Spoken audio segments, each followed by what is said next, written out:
Hey guys, tonight we're stepping into the steamy candlelit world of ancient Rome, a place where the marble floors are polished, the silk sheets are carefully arranged, and the expectations behind closed doors are anything but subtle.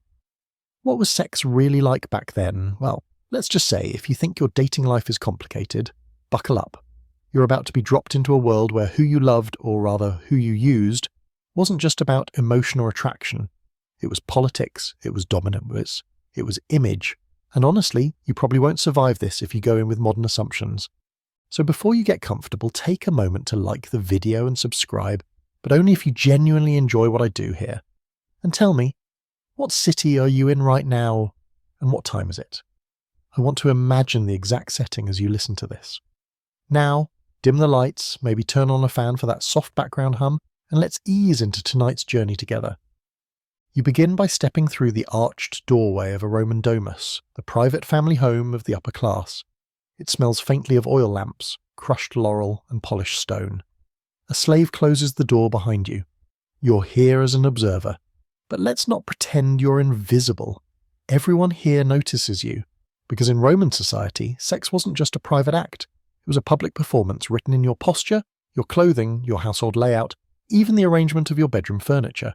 Yes, seriously, the Roman bed wasn't just a bed, it was a symbol. Inside the atrium you find a careful architecture of sexuality and social hierarchy. The cubiculum, or bedroom, sits not tucked away for privacy, but often accessible, sometimes even visible from the main hall. For elite Romans, especially men, sex wasn't something to be hidden, it was something to own. The act itself might happen in shadows, but its implications echoed across dinner parties and Senate meetings. If you were a man, your sexual conquests weren't just permitted, they were expected, and not just with your wife. Wives were for heirs, desire was for others. You pass by frescoes on the wall. Some are mythological, sure, but others are just graphic. Bodies tangled in ecstatic poses, gods mid-transformation, mortals clearly not worried about curtains. These weren't considered dirty or embarrassing, they were decorations, a talking point over wine. Romans had no shortage of ways to celebrate eroticism in their living spaces. Picture it. You're reclining at a dinner party, sipping spiced wine, chatting about grain imports while a fresco of Pan getting it on with a goat stares down at you. It's casual. And don't get the idea that this open expression meant free love for all. Far from it. Everything was about who was doing what to whom. You could be as sexually wild as you wanted, as long as you were dominant. Being the giver in a sexual act was seen as masculine, powerful, respectable. Being the receiver, risky business, unless you were a slave, prostitute, or someone outside the citizen class. For free Roman men, this distinction was everything. And for women, well, that's where it gets more suffocating. Step into a matron's shoes. You're born into a high-status family, maybe married off at 14, to a man twice your age, or 3 times, depending on how many prior wives he's buried. Your role is to be modest, fertile, and discreet. You probably won't get a say in anything beyond curtain fabric. Yet behind the scenes, you might be hosting secret lovers, writing veiled love poetry, or confiding in a trusted maid. You have to be clever, because if your affairs come to light, that's death sentence, or exile if you're lucky. Adultery was technically a crime for women, but not for men. A husband could do what he wanted, and you were expected to keep your sandals laced and your eyes down. Not that love didn't exist. Oh, it did. Sometimes in the form of aching poetry, tear-streaked goodbyes, or longing glances in the marketplace. But it rarely looked like marriage. And when love did creep into the villa, it often did so through back doors, via slaves, secretaries, musicians, or foreign courtesans who knew how to play the game. Love was a gamble. Marriage was a strategy. Now, if you're wondering where romance fits into all this, yeah, so were they. Ancient Roman romance wasn't built around the slow-burn emotional intimacy you're used to seeing in period dramas. It was often transactional. If you were rich, you pursued pleasure as a right. If you were poor, your choices were limited, maybe a hurried affair in the back of a tavern, or if you were lucky, an affair with someone slightly above your station. One historical fact for you. Emperor Augustus, the guy who reshaped the whole empire, passed morality laws encouraging marriage and childbearing. He even penalised bachelors and gave tax perks to parents with 3 or more kids. And yet, his own daughter Julia became infamous for having lovers in every port. Irony, thy name is patrician hypocrisy. Here's a quirky detail. Romans believed certain foods influenced sexual vigor. Oysters, yes, but also cabbage. That's right, some Roman men were convinced that raw cabbage could spark a fiery night in the sheets. Imagine nibbling lettuce seductively before a tryst. Not exactly smooth, but hey, they swore by it. Still, despite all the mosaics and statues with their prominent anatomical enthusiasm, historians still debate just how liberal Rome really was. Were all those sex-filled images meant to reflect real-life behaviours, or were they part of an idealised performative culture where showing off was everything? Some scholars argue that the anything-goes Rome is a modern fantasy projected onto a deeply stratified moralistic society. Others say that yes, Romans were as sexually expressive as their art suggests, and that the moralists were simply shouting into the void like a toga-clad version of Think of the Children. As you finish exploring this domus, you start to get it. Sexuality in Rome wasn't about mutuality, it was about control. Pleasure was often one-sided. Consent wasn't part of the conversation unless you were in the rarest kind of relationship. One built on deep affection, trust, and above all equality, which was about as rare as a chaste senator. You step back out into the sun-bleached streets of Rome, but now your eyes are trained differently. You've seen what happens behind the silk curtains and under the frescoed ceilings, but what about the rules? The invisible grid of laws and expectations that dictated who could sleep with whom, and what happened when people broke the code? Welcome to the very Roman concept of lex de pudicitia, the law of modesty. And oh boy, does it not play fair. Rome had laws for everything: roads, grain rations, togas, and of course sex. Not because the state was particularly prudish, but because sex was about order. Who belonged where, who had power and who didn't. Start with the Augustan marriage laws. These weren't casual little guidelines printed in a pamphlet. These were state-enforced mandates. Augustus, trying to restore what he called traditional values, after decades of civil war and orgy-fueled aristocracy, decreed that Roman citizens needed to marry and reproduce. Childless couples paid the higher taxes. Widows were expected to remarry within a set period. Adultery? Suddenly a public crime, and who could be punished? Not the cheating husband, nope, his wife, or her lover. Even if she was stuck in a loveless political marriage to someone 3 times her age. Let's say you're a Roman woman who's caught cheating. The punishment could be exile, literal banishment to an island. You might lose your property, your children, even your patria potestas, that is your father's protection. You could also be classified as a meretrix, a registered prostitute, meaning any future romantic relationship would legally be treated as commercial. That label stuck like olive oil on linen. But if you were a man, well, unless your affair was with another man's wife, you were generally in the clear. You could sleep with slaves, concubines, prostitutes, anyone considered outside the respectable Roman citizen pool. The only real legal red line was violating someone else's pudicitia, a concept tied up with modesty, honour, and the illusion of control. And by someone, they usually meant upper-class women and adolescent citizen boys. Anyone else? Fair game? Now here's where things get even more tangled. Say you're a Roman senator, you've got money, clout, and access, but even you can't marry just anyone. There were strict restrictions against marrying actresses, dancers, or prostitutes, even retired ones. If you tried, your political career could crash faster than a chariot with a broken axle. The idea was that women with immoral backgrounds would pollute the bloodline and shame the family name. Of course, that didn't stop many senators from visiting those same women regularly. Just don't try to make it official. The legal system also involved a charming practice called accusatio stupri, or accusation of defilement. If a young woman was believed to have lost her virginity out of wedlock, her father or male guardian could sue the offender. This wasn't about justice, it was about compensation for dishonour. The girl's feelings? Irrelevant. In many cases, the accused would pay a fine or marry the girl to restore her value. Romantic, huh? Now imagine a Roman courtroom. Marble columns, stern magistrates, a sweating defendant in a worn tunic. He's accused of seducing a senator's daughter. There's talk of letters, poetry, secret meetings in gardens. It's scandalous. The crowd leans in. But the outcome doesn't really hinge on truth. It hinges on status. Who's more powerful? Whose connections reach further? Justice in Rome wasn't blind. It was watching very closely to see whose name mattered more. One historical example that always stirs debate is the case of Clodia Pulchra and Marcus Caelius Rufus. Clodia, an aristocratic woman with a reputation for affairs and poisonings, depending on who you ask, accused Caelius, her former lover, of attempted murder. He fired back, accusing her of promiscuity and corruption. Enter Cicero, Rome's most famous orator, who turned the courtroom into a theatre of slut-shaming and class warfare. He painted Clodia as a wild widow with too much freedom and not enough morals. The jury laughed, Caelius was acquitted, and Clodia's name became a cultural punchline for centuries. But was she guilty? Or just a woman who played by male rules and got burned for it? Scholars still argue. Now, for something a little quirkier, there was an old Roman ritual called the lectisternium, a public banquet where statues of gods were placed on couches and served food as if they were living guests.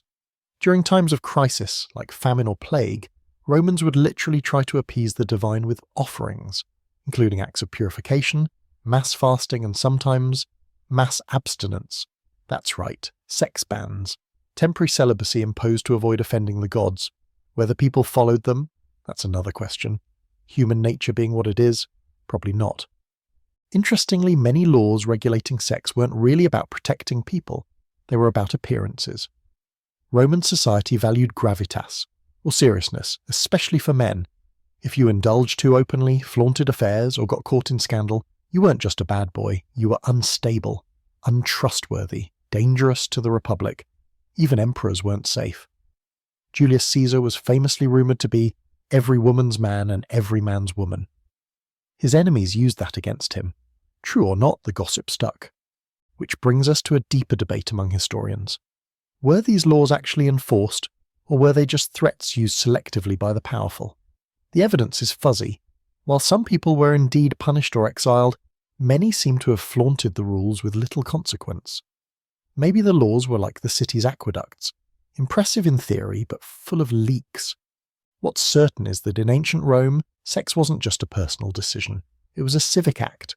It had consequences that could touch every corner of your life, your property, your future, your name, and while men wrote the laws, shaped the debates, and dodged most of the punishment, women bore the brunt of enforcement. Same story, different century. By the time you return to the alleyways outside the Domus, you realise that Roman sexuality wasn't just about appetite, it was about order, control, and keeping people in their place, legally, socially, politically. And if the law said you were out of line, well, the Senate might not come for your head, but they'd definitely come for your reputation. You walk a little farther now, your sandals skimming the sun-warmed cobblestones, and suddenly you see it, Rome's true engine humming beneath the marble and politics. Power. Tonight, we're not just talking about who had sex with whom, but who was on top, socially, politically, and quite literally. In Rome, sex wasn't just about pleasure, it was about dominance, and everyone knew exactly where they stood, or lay. Let's get something clear right away. Roman culture didn't divide sexuality by gender the way we often do now. No one was labelled straight or gay. The key distinction wasn't who you were having sex with, it was what role you played. If you were the penetrator, you were in the power seat. You were dominant, assertive, masculine. That was fine, applauded even. But if you were on the receiving end, that was where things got messy, especially if you were a citizen male. Because submitting in any way, emotionally, sexually, was seen as weakness, effeminacy, a social stumble in a world obsessed with hierarchy. So imagine this. You're a Roman aristocrat, reclining at a dinner party, smug and wine-loose, boasting about your latest escapades. No one cares if your lover was male or female. What matters is that you did the taking, not the giving. You were in control. If you mention a male slave, no one blinks. But if you hint that you enjoyed being the receptive partner, even in a joke, there are awkward silences. Maybe someone shifts in their seat. Your status suddenly feels thinner than your tunic. This distinction ran deep. Even Roman slang reflected it. The word synedus was a term of scorn for a man who was seen as passive in sex, especially with other men. It implied weakness, softness, a failure of Roman masculinity. On the other hand, a man who dominated slaves or prostitutes of either gender? Perfectly fine. In fact, it might even boost your reputation, as long as no one important took offence. Now, you might be wondering, what about women? Were they held to the same logic? Yes and no. Roman women, especially upper-class ones, weren't supposed to want sex, let alone initiate it. Female desire was dangerous, something to be managed, contained, like a kitchen fire or a Senate debate. The ideal Roman woman was modest, silent, and obedient. But that didn't mean women had no power at all. Some of them used the exact rules of dominance to flip the game. Enter the rare but fascinating figure of the domina, a woman who through wealth, cleverness, or sheer audacity gained sexual power. Maybe she was a widow with property, free from her husband's control. Maybe she was a noblewoman like Messalina, who, according to scandalous gossip, disguised herself and competed with prostitutes in brothels just to prove her stamina. Whether those stories were true or not isn't the point. The point is that Rome feared women with unchecked sexual agency. They represented chaos, upturned hierarchies. They were walking breaches in the power structure. Take another stroll with me, this time into a barracks on the edge of the empire, where a Roman general is disciplining his troops, not with lashes or chains, but by humiliating them. One punishment, reserved for cowardice or mutiny, was forced sexual submission. It wasn't about sex, it was about reducing someone's status to the lowest possible level, turning them into a thing. That's how Roman minds understood dominance. It wasn't about the act, it was about transforming the other person into less than human. One historical example, the poet Martial, always quick with a jab, once mocked a senator for allegedly receiving oral sex from a male slave. Martial's issue wasn't that the act happened, it was that the senator let it happen to him. In a society so obsessed with rank, even your bedroom choices could affect your political standing. If people thought you lacked control in private, they doubted you had any business in public life. Now, here's a slightly weirder fact. Romans saw the body as a literal metaphor for the state. Just as the head ruled the limbs, the man ruled the household, and Rome ruled the provinces. To submit sexually was to invert that structure. That's why so many sexual insults in Roman comedy are political. You weren't just dirty, you were unstable. An insult to the empire's order. You stumble across a stall selling wax figurines, tiny exaggerated representations of people caught mid-coitus. You blink. Some of them are almost cartoonish in their detail, others shockingly lifelike. These weren't just trinkets, they were talismans, sometimes used in fertility rituals, as sometimes just for fun. But their exaggerated forms always had a point. This is who has the power. Look at the size, the posture, the smirk. Even in play, the hierarchy stood tall. There's a scholarly debate that bubbles just under the surface of all this. Were the Romans really as obsessed with power dynamics as we think, or are we projecting modern ideas backward? Some argue that we overread the sources, that Roman sexuality was more complex and private than we give it credit for. Others insist that the sheer volume of jokes, insults, legal codes, and art devoted to sexual dominance proves otherwise. Rome was about order, and sex was one more battlefield on which to assert it. Another quirk? Even Roman astrology got in on the act. Some guides warned that being born under certain constellations, like Virgo or Pisces, could predispose a boy to passivity. That's right. Your future bedroom role, written in the stars, it wasn't science, but it wasn't just superstition either. It was yet another layer in a society obsessed with categorizing control. By the time the sun begins to dip behind the tiled roofs and temple columns, you start to understand something unsettling. Sex in Rome wasn't just about desire, it was about ranking. Every act confirmed or challenged the structure of the world. The powerful took, the weak received. That was the rule. And if you dared to blur that line, well, you better have a fast horse and a forgiving reputation. The light fades as you step deeper into the quieter districts of Rome, where the stone walls muffle the hum of the streets and the scent of incense drifts from behind closed shutters. You pass rows of respectable homes, modest but well kept. These are the domains of marriage, of household management, of whispered hopes for lineage and legacy. But here's the thing. Roman marriage wasn't built on romance. It was a chessboard, and every piece was moved by strategy. If you've ever thought your dating life was transactional, meet the Roman version of love, marriage as alliance. For the elite, tying the knot wasn't about chemistry, it was about consolidating wealth, cementing family alliances, and boosting one's standing in the political ladder. Imagine your father arranging your wedding before your voice has even changed. Because your bride's uncle has ties to a senator, you don't get to protest. You smile, you show up, you say, Ubi tu Gaius, ego Gaia, the Roman equivalent of I do, and boom, you're married. Congratulations, now go make heirs. For women, the situation was more intense. Many Roman girls were married off around the age of 12 to 14. That wasn't shocking by their standards, it was considered ideal. The earlier a girl was wed, the more years she could be fertile, and fertility was her primary job.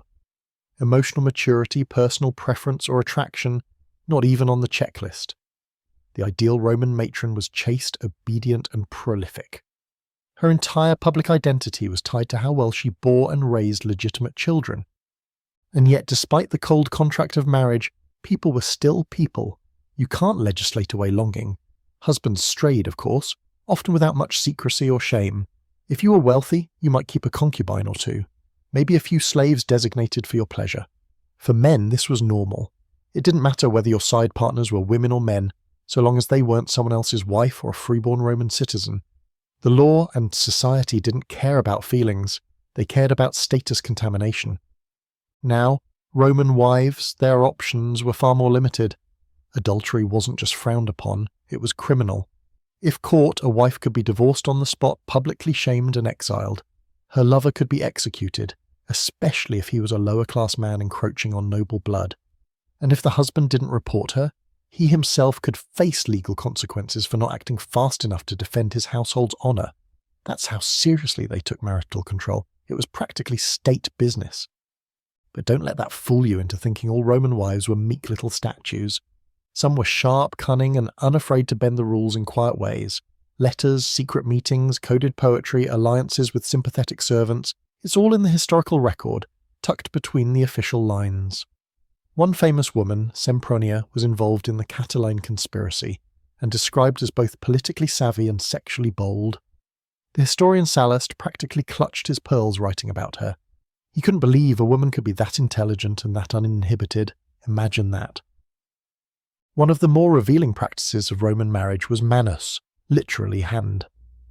There were two main types of marriage, one in which the wife passed into her husband's manus, meaning he legally controlled her as if she were a daughter, and another, more modern version, in which she remained under her father's control. Why would a couple choose that second option? Because sometimes being your husband's legal child was just a step too far, even for Rome. Over time, this latter arrangement became more common, especially among elite families trying to keep property in the paternal line. Now here's a quirky little custom that says a lot. On the wedding night, it was traditional for the bride to remove her tunica recta, her special wedding dress, in front of her new husband, and no one else. She also unbound her hair, a signal of submission to her new life. Some sources claim the husband would symbolically take a belt off her tunic, perhaps with a ceremonial phrase like, "Thus I claim you." It's intimate, yes, but also deeply performative. Sex wasn't just about connection, it was a rite of passage, a confirmation that the alliance had taken root. And what if the marriage didn't work? Divorce in Rome wasn't rare. In fact, it was relatively easy, at least for the man. He could issue a notice, return the wife's dowry, and that was it. A woman technically could also initiate divorce, but only under specific legal and financial conditions. The key question was always, who has the leverage? If she had a powerful father or her own fortune, she might walk. If not, she stayed, or she vanished into domestic obscurity. One historical case that always raises eyebrows is that of Livia Drusilla, wife of Augustus. She divorced her first husband while pregnant with his child so she could marry Octavian, the future emperor. Bold move, right? It shocked everyone. But Octavian was powerful enough to override the scandal, and Livia played her role to perfection afterward, becoming the ultimate Roman matron, discreet, intelligent, and ruthlessly loyal to the Imperial brand. Scholars still debate whether her first husband had any say at all. Probably not. And then there were the truly bizarre cases. Emperor Claudius married his niece Agrippina, who had her own child from a previous marriage, young Nero. Yes, that Nero. Claudius adopted him, raising him as heir. Agrippina, ambitious and calculating, knew exactly what she was doing. Later rumours, unconfirmed but popular, suggested she seduced Claudius to maintain her grip on power. Did it happen? Maybe, maybe not. But the fact that people believed it says a lot about how Romans understood the power plays inside a marriage. Scholars continue to argue about how much affection existed in Roman marriages. Some say it was purely political, a matter of duty and lineage. Others believe that real affection, and even love, did bloom within these rigid structures.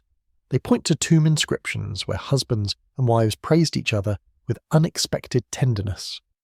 One gravestone reads, "To my wife who lived with me in harmony for 40 years without a quarrel." That's either deep affection or the most passive-aggressive eulogy ever written. Still, walking through these quiet neighbourhoods, you can feel the weight of performance. Every marriage had to look proper, every child had to be legitimate, every gesture, from the dowry to the dinner seating, reinforced a system of appearances, and behind closed doors, maybe there was kindness, maybe there was resentment, maybe, if you were very lucky, there was something like love. But the system didn't care. It just wanted the next generation, the next heir, the next alliance. Romance was optional, legacy was not. You've wandered through the formalities of Roman marriage, that stiff toga-wrapped ritual of lineage and legacy, but now you slip down a narrower street, one that smells faintly of myrrh, roasted nuts, and sweat. It leads you not into a grand domus, but into the shadowy corners of the Roman heart, where passion wasn't framed by contracts or contracts disguised as vows. Here, it's about the unofficial, the in-between, the spaces where desire did whatever it wanted, as long as it didn't threaten someone's status. Welcome to the world of mistresses, courtesans, and concubines. Start with the concubine. In Rome, the term wasn't as scandalous as it sounds today. A concubina was often a long-term companion, sometimes a slave, sometimes a freedwoman, legally recognized but not officially wed. For men of means, especially those tired of politically strategic wives, concubines offered something more personal, less bound by obligation, more open to real affection, or at least the fantasy of it. They couldn't inherit, they had no dowry, and their children, while often raised within the household, were rarely considered heirs. Still, some men kept concubines for decades. Some even grew old together. The line between mistress and life partner could blur, just not legally. And let's be clear, women couldn't have concubines, not officially anyway. The system was built for male indulgence. A woman who took on a male lover outside of marriage was labelled an adulteress, even if the relationship lasted for years. That double standard? Oh, it wasn't subtle. It strutted down the street in a red cloak and winked at everyone. Now, a step up in style and independence. The meretrix, the high-end courtesan. These women weren't housekeepers or silent lovers. They were entertainers, intellectuals, sometimes even political informants. They could read, write poetry, debate philosophy, and keep pace with senators after 3 cups of Falernian wine. Some were ex-slaves who'd worked their way up through the brothel hierarchy. Others were born free but chose a life of calculated companionship over the restrictions of marriage. Either way, they knew the game. They weren't just selling sex, they were selling presence, intrigue, mood. Think more geisha than streetwalker. One famous courtesan was Volumnia Cytheris, a freedwoman who became the mistress of Mark Antony. She travelled with him publicly, scandalising polite society. Cicero loathed her, not just for her past, but for her audacity to move in high circles. She was visible, bold and clever, and those traits made her dangerous. Not because she threatened Rome with armies or alliances, but because she disrupted the tidy narrative of where women were supposed to belong. The legal status of these women varied wildly. Some were registered sex workers, required by law to wear distinctive clothing, usually shorter tunics or bold accessories, to signal their availability. Others operated in private salons, behind locked doors where wealthier clients could indulge without the risk of being seen in a brothel. These private affairs gave the illusion of intimacy. They were illusions that many men willingly fell for. Meanwhile, down in the back alleys and among the merchant class, there were less refined versions of this dynamic. Mistresses who might not be educated or celebrated, but who were still entwined in households across the empire. A merchant might keep a lover in a small rented flat near his shop. A freedman might fall in love with a laundress and set her up with a bit of income and a promise he could never make official. These relationships were informal, often unequal, but real, woven into the rhythms of Roman life. And here's a quirky side note for you. There's graffiti in Pompeii that actually gives us glimpses into these relationships. Scribbled on the wall of one building are words like, "Marcellus loves Julia," and "If anyone wants to meet nice girls, come to the Lupanar." These weren't love poems, exactly, but they hint at a culture where romance, desire, and public declarations were tangled up in everyday life. One particularly snarky line reads, "Lucius was here with Flora he paid." Not exactly subtle. The legal divide between wife and mistress was clear, but socially? That's where things got fuzzy. Some concubines were treated better than wives. A man might loathe his spouse and lavish gifts on his lover. Children born from concubines might not inherit by default, but if acknowledged and legitimized, they could climb the social ladder. Some even ended up with political power if their father was high enough in the ranks and willing to ignore the whispers.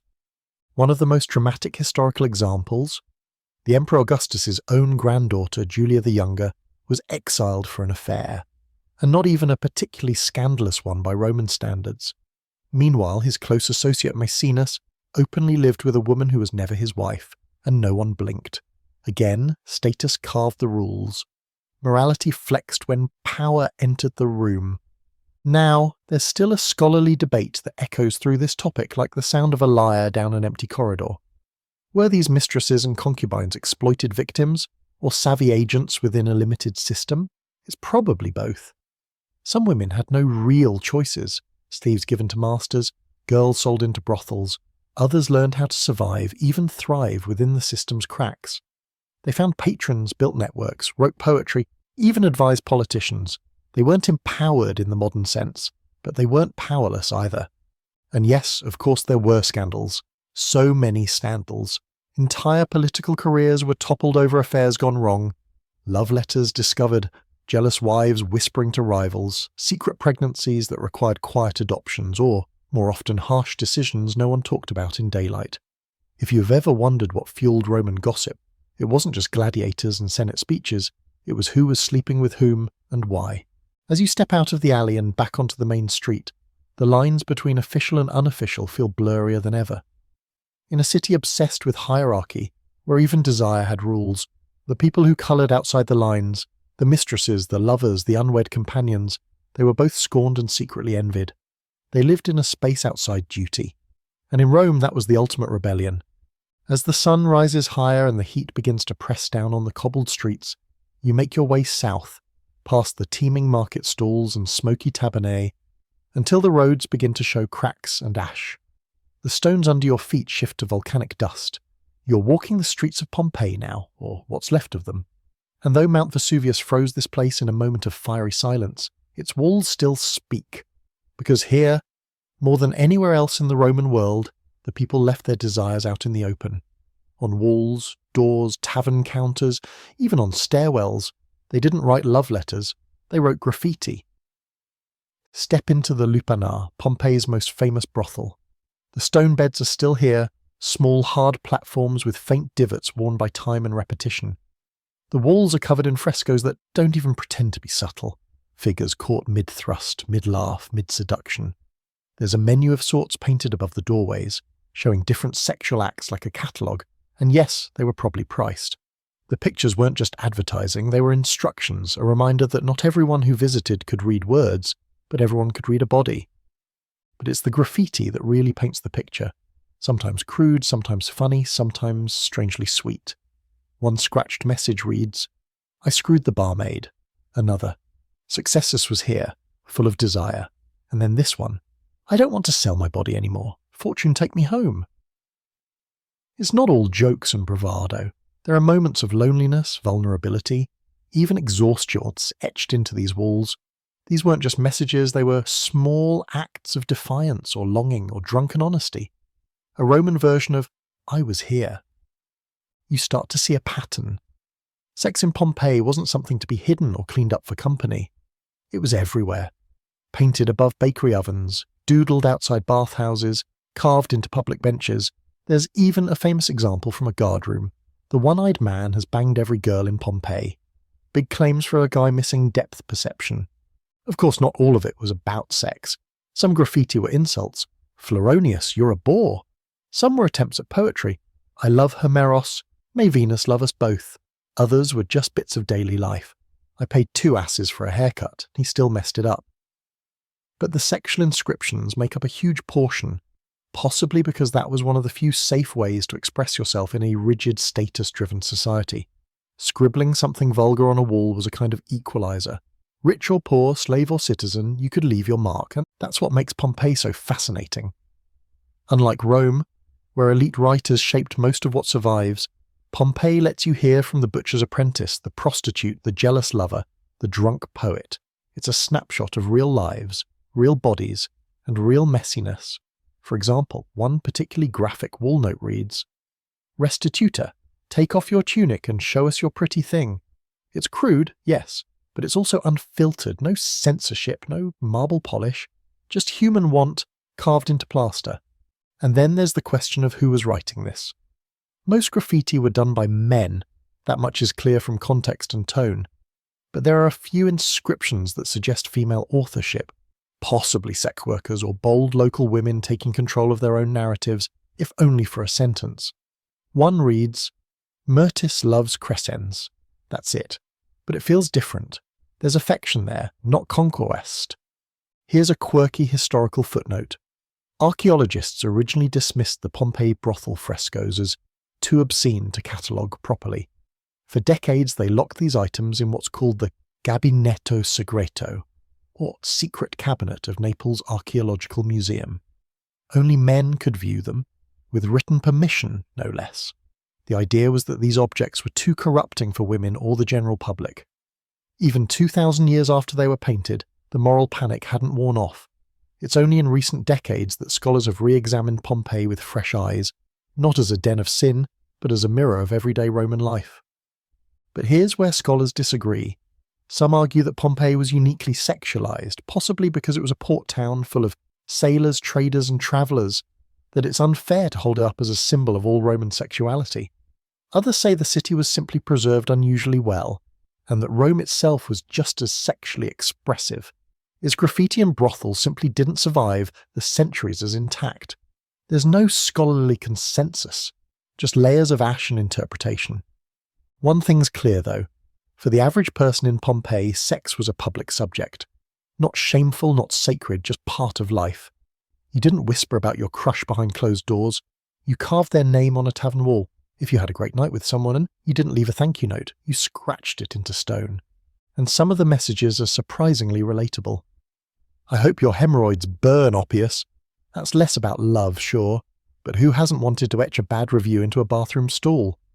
As you leave the ruins and look back at the cracked mosaics and singed frescoes, it's easy to forget that the people who lived here didn't see themselves as frozen in time. They lived, they laughed, they got jealous, they fell in love, they got dumped. And yes, they had sex, with joy, with a frustration, with hope, with guilt, not behind closed doors, but out loud, with a chisel and a wall. It makes you wonder what someone 2,000 years from now will find of your messages. The DM you regretted, the anonymous forum post, the group chat confession, will it look any different? Probably not. You leave the stone beds and soot-stained walls of Pompeii behind and follow the steam. Literally. The closer you get to the heart of Roman civilization, the warmer the air becomes, thick with the mineral tang of sulphur and the faint sweetness of perfumed oil. It leads you to the thermae, the Roman public bathhouses.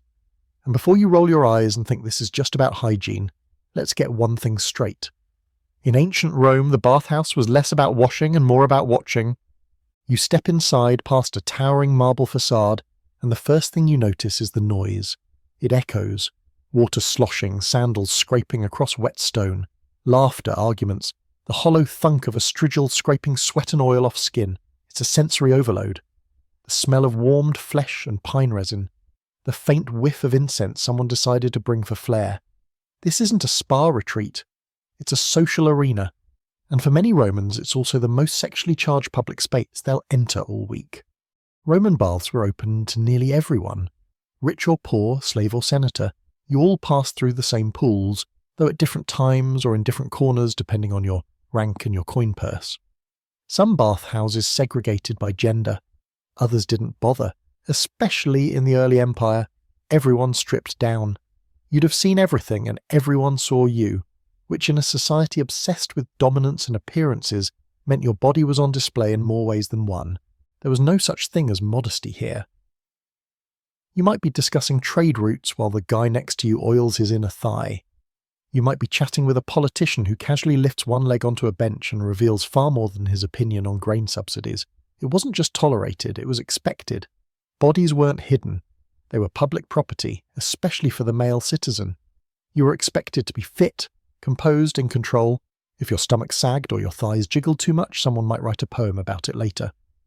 Martial and Juvenal made careers out of mocking flabby patricians who couldn't pull off their bathhouse struts. Now, here's where things get steamier. The apoditerium, the changing room, was often where flirtation started. Locker rooms with columns and benches, places to undress, gossip and scan the room with one eye while pretending to look for your sandals. Once you made it to the tepidarium, warm room, caldarium, hot room, or frigidarium, cold plunge, the dance of glances really got going. There were no towels to hide behind. Everyone knew what they were seeing and what they were showing, and yet for all this exposure, outright sexual acts weren't openly permitted. Not officially. The bathhouse was a public institution, not a brothel. But the rules were slippery, much like the floors.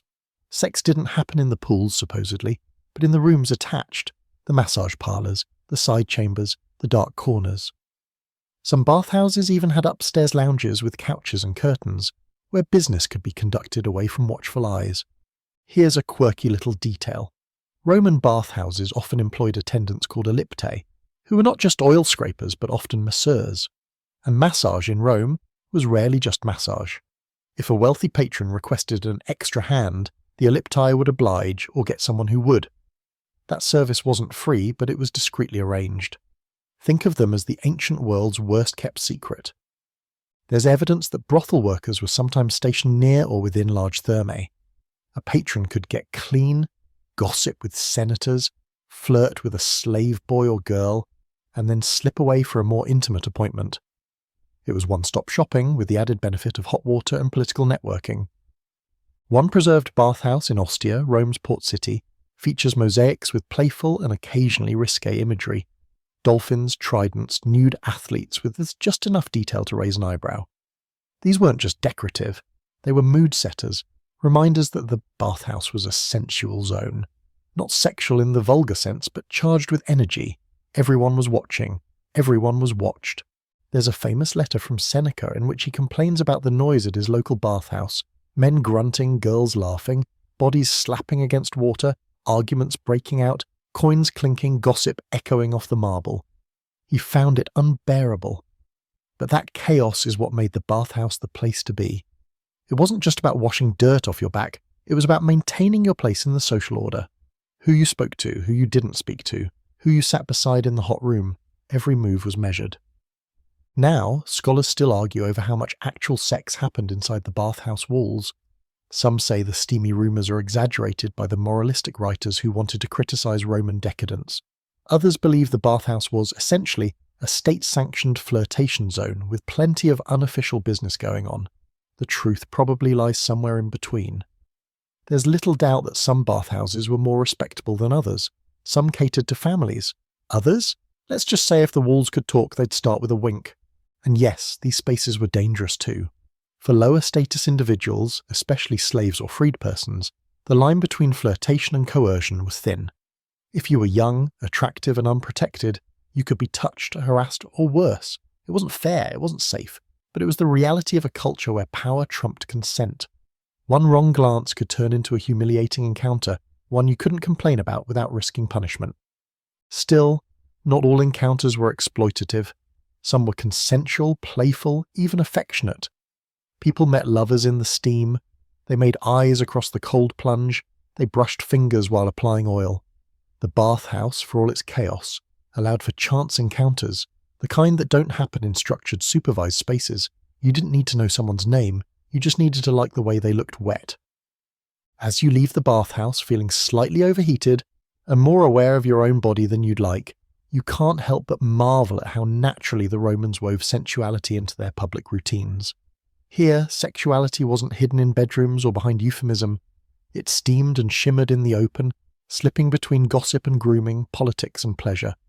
And when the water cooled and the lamps were extinguished, the real heat, the kind whispered about over wine, lingered in the stories people carried home. You step out of the bathhouse, skin still warm from the caldarium, head spinning with equal parts eucalyptus oil and unspoken tension. But once you rejoin the dry world of togas, sandals and strict social ladders, everything snaps back into place. Suddenly the freedom of the thermi evaporates. You're reminded that in Rome, what you could do in the shadows often had nothing to do with what you were allowed to do in daylight, especially if you were a woman. Tonight, we're staring down one of Rome's most glaring injustices, the ironclad gender double standard. Start with the basics. If you were born male and free, you had options. Not necessarily happiness, not necessarily control over your life, this was still a brutal world, but the social machine was oiled to favour your body and your choices. You could pursue sex, take lovers, visit brothels, boast about affairs in the forum. You were expected to have appetites.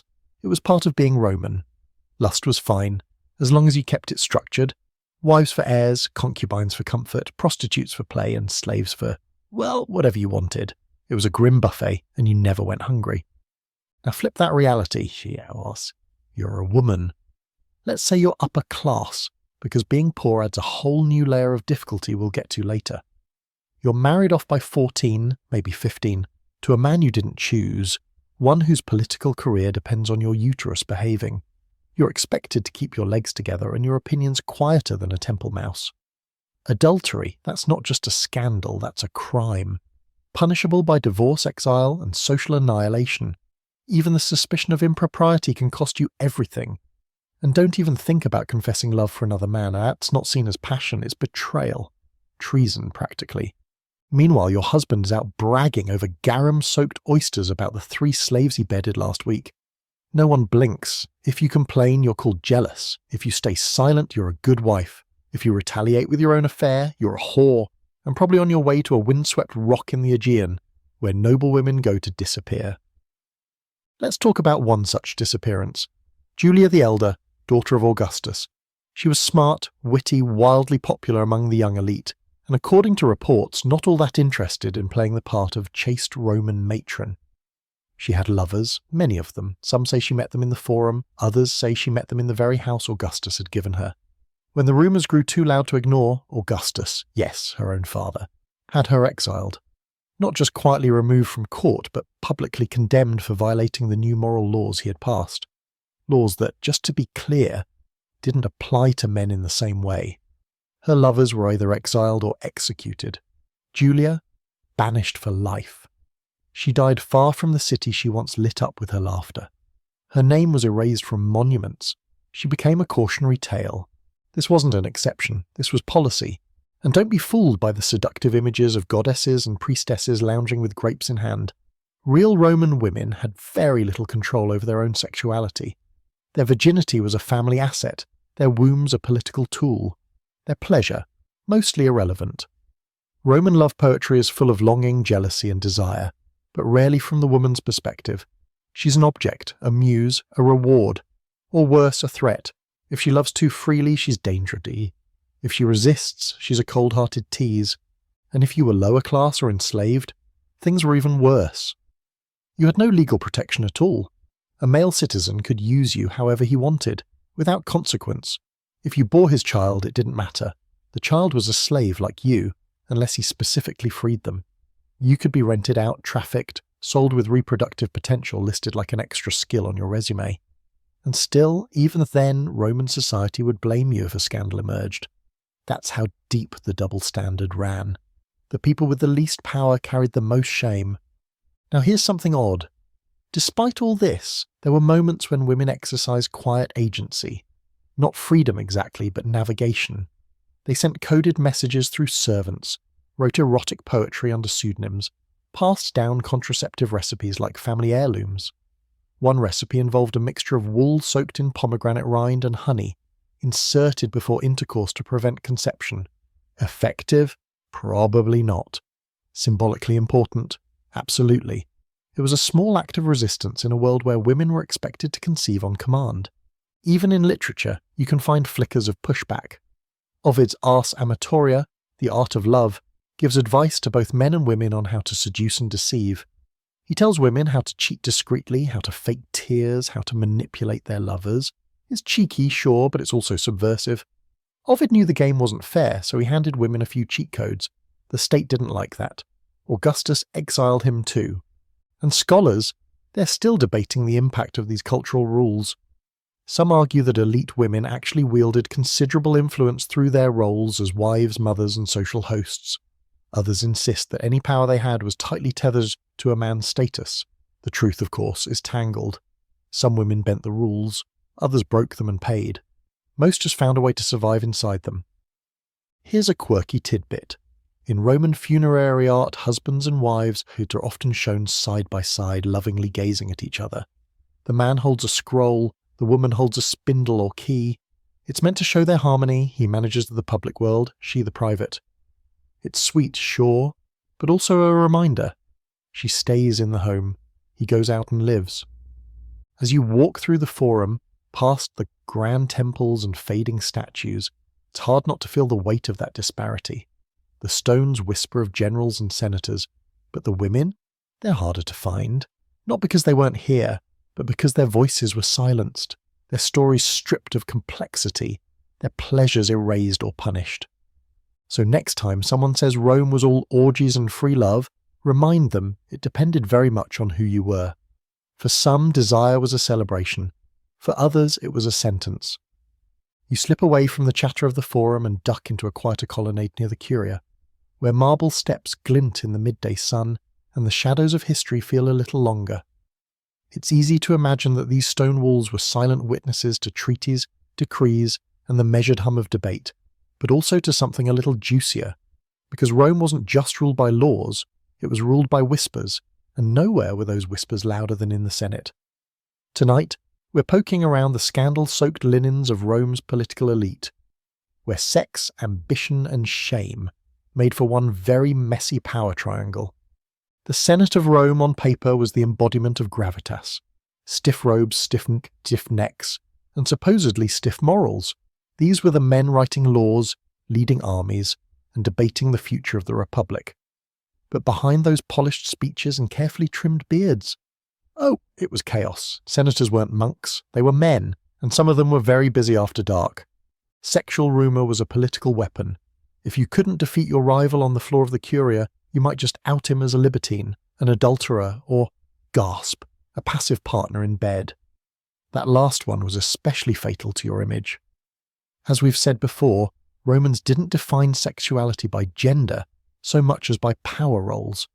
A senator accused of being submissive in sex wasn't just being mocked, he was being symbolically stripped of his authority.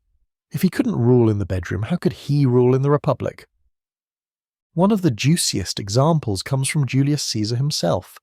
His political enemies called him every woman's husband and every man's wife. They whispered that, while stationed in Bithynia, he'd played a little too nice with King Nicomedes. The accusation haunted him for years, even when he was conquering Gaul and rewriting Rome's history. It wasn't just personal, it was political ammo. In Roman politics, you didn't have to prove anything, you just had to get people laughing at the idea. That did the damage. Now, whether the Caesar Nicomedes rumour was true, historians debate it. Probably not, but that didn't matter. The idea of the great Caesar being penetrated by a foreign king, that was the insult. It made him vulnerable, foreign, feminised, out of control, and it followed him all the way to the Ides of March. The obsession with sexual purity, at least for appearances, extended to an entire political family's image. Wives, daughters, even distant cousins had to behave impeccably, or risk dragging down a man's career. Remember Clodius Pulcher? He was caught sneaking into the women-only Bonadir festival dressed as a woman. Why? To seduce Pompeia, the wife of Julius Caesar. The scandal was massive. Caesar divorced Pompeia immediately, not because he believed she was guilty, but because, in his words, Caesar's wife must be above suspicion. That one line echoed through Roman history. Being squeaky clean wasn't enough. You had to look clean, smell clean, and never be caught near dirty laundry. It's not like the senators were behaving, though.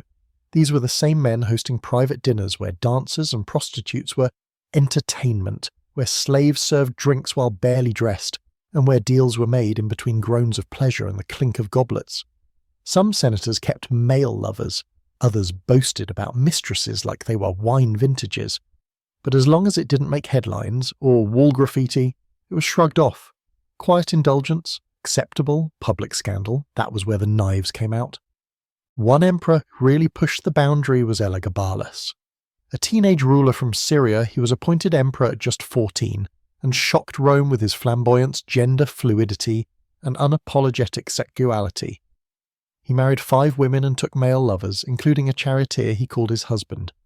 He wore makeup, preferred to be called a queen, and is said to have hosted banquet orgies that made even Caligula look tame. Senators were horrified. Not necessarily because of the sex, but because Elagabalus didn't hide it. He wore his scandal like perfume, and that made him dangerous. Eventually, he was assassinated and thrown in the Tiber. His name was scraped from records. Lesson learned, the Senate could handle perversion but not visibility. And yes, there were fringe cases that make your jaw drop. One senator was rumoured to have held orgies where he assigned lovers to guests by lottery, like a perverted version of Secret Santa. Another was said to use slaves as living furniture, a table of backs, a cushion of thighs. Exaggeration? Maybe. But the fact that these rumours existed, and were believed, tells you what kind of sexual theatre Rome was capable of imagining. Here's a quirky twist. Romans used astrology as dirt too. Political rivals might circulate your birth chart and claim that your Mars placement made you weak in bed or submissive to women. That Saturn in the 7th house meant you'd fall for prostitutes. Your stars weren't just mystical, they were mudslinging material. And even tomb inscriptions weren't safe. One senator's epitaph subtly suggested that he remained faithful to his wife despite temptation, which is basically ancient Latin for he tried, bless his heart. Another was accused posthumously of keeping a male lover disguised as a scribe for 30 years. By the time the rumours hit the marble, there was no way to defend himself. Reputation in Rome was never safe, not even in death. But not all senators were sexual villains. Some were genuinely devoted to their wives, some avoided scandal like plague, and yet their stories rarely survived because they didn't fuel the gossip mill. History, like any good forum crowd, remembers the outrageous.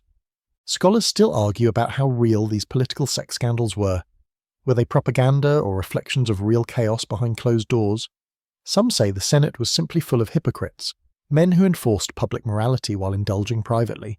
Others argue that the salacious stories were invented by later writers to spice up dull records and sell scrolls. But even if half the stories were lies, the fact that people wanted to believe them says plenty about the world we're looking at. So as you sit there on a worn Senate step, letting the stone warm your back, you realise something. The men who ruled Rome weren't gods or saints. They were ambitious, insecure, and deeply human. And their lust, just like their greed, never stayed behind closed doors for long. It leaked into law. It echoed in insults. It shaped empires. You wander uphill now, past the clatter of wagons and the whispers of shopkeepers, towards something softer in the Roman imagination. Something sacred, glowing with oil lamp light and perfumed with myrtle and rosewater. You're headed for the temple steps, where devotion and desire once blurred into a single golden thread. Because while Rome had plenty of bedrooms and brothels, it also had its gods, and some of those gods were very into sex. Tonight, we're stepping into the embrace of Venus, goddess of love, beauty, and the kind of sensual chaos that could topple kings. To start, you have to understand that the Romans weren't shy about mixing religion with physicality.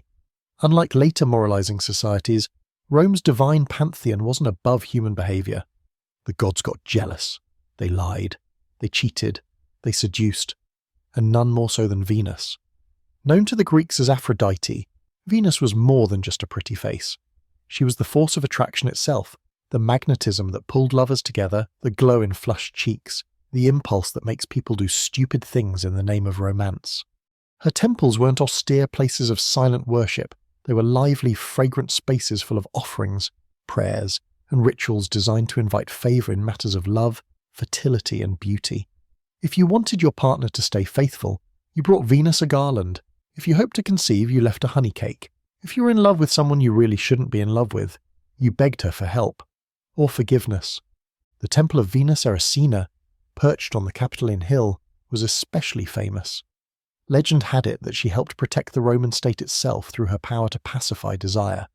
Soldiers prayed to her before battle, not just for victory, but for safe return to the lovers and families they left behind.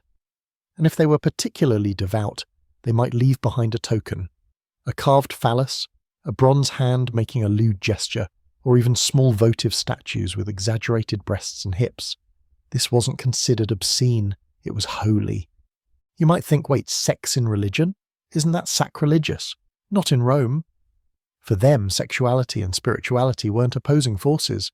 They were complementary. Fertility was divine. Pleasure was a gift. Even the wedding night had ritual overtones, with offerings to Venus to bless the act of consummation. It wasn't about purity. It was about power. And not the kind you measured in political victories, but the kind that swells in your chest when you're deeply wanted.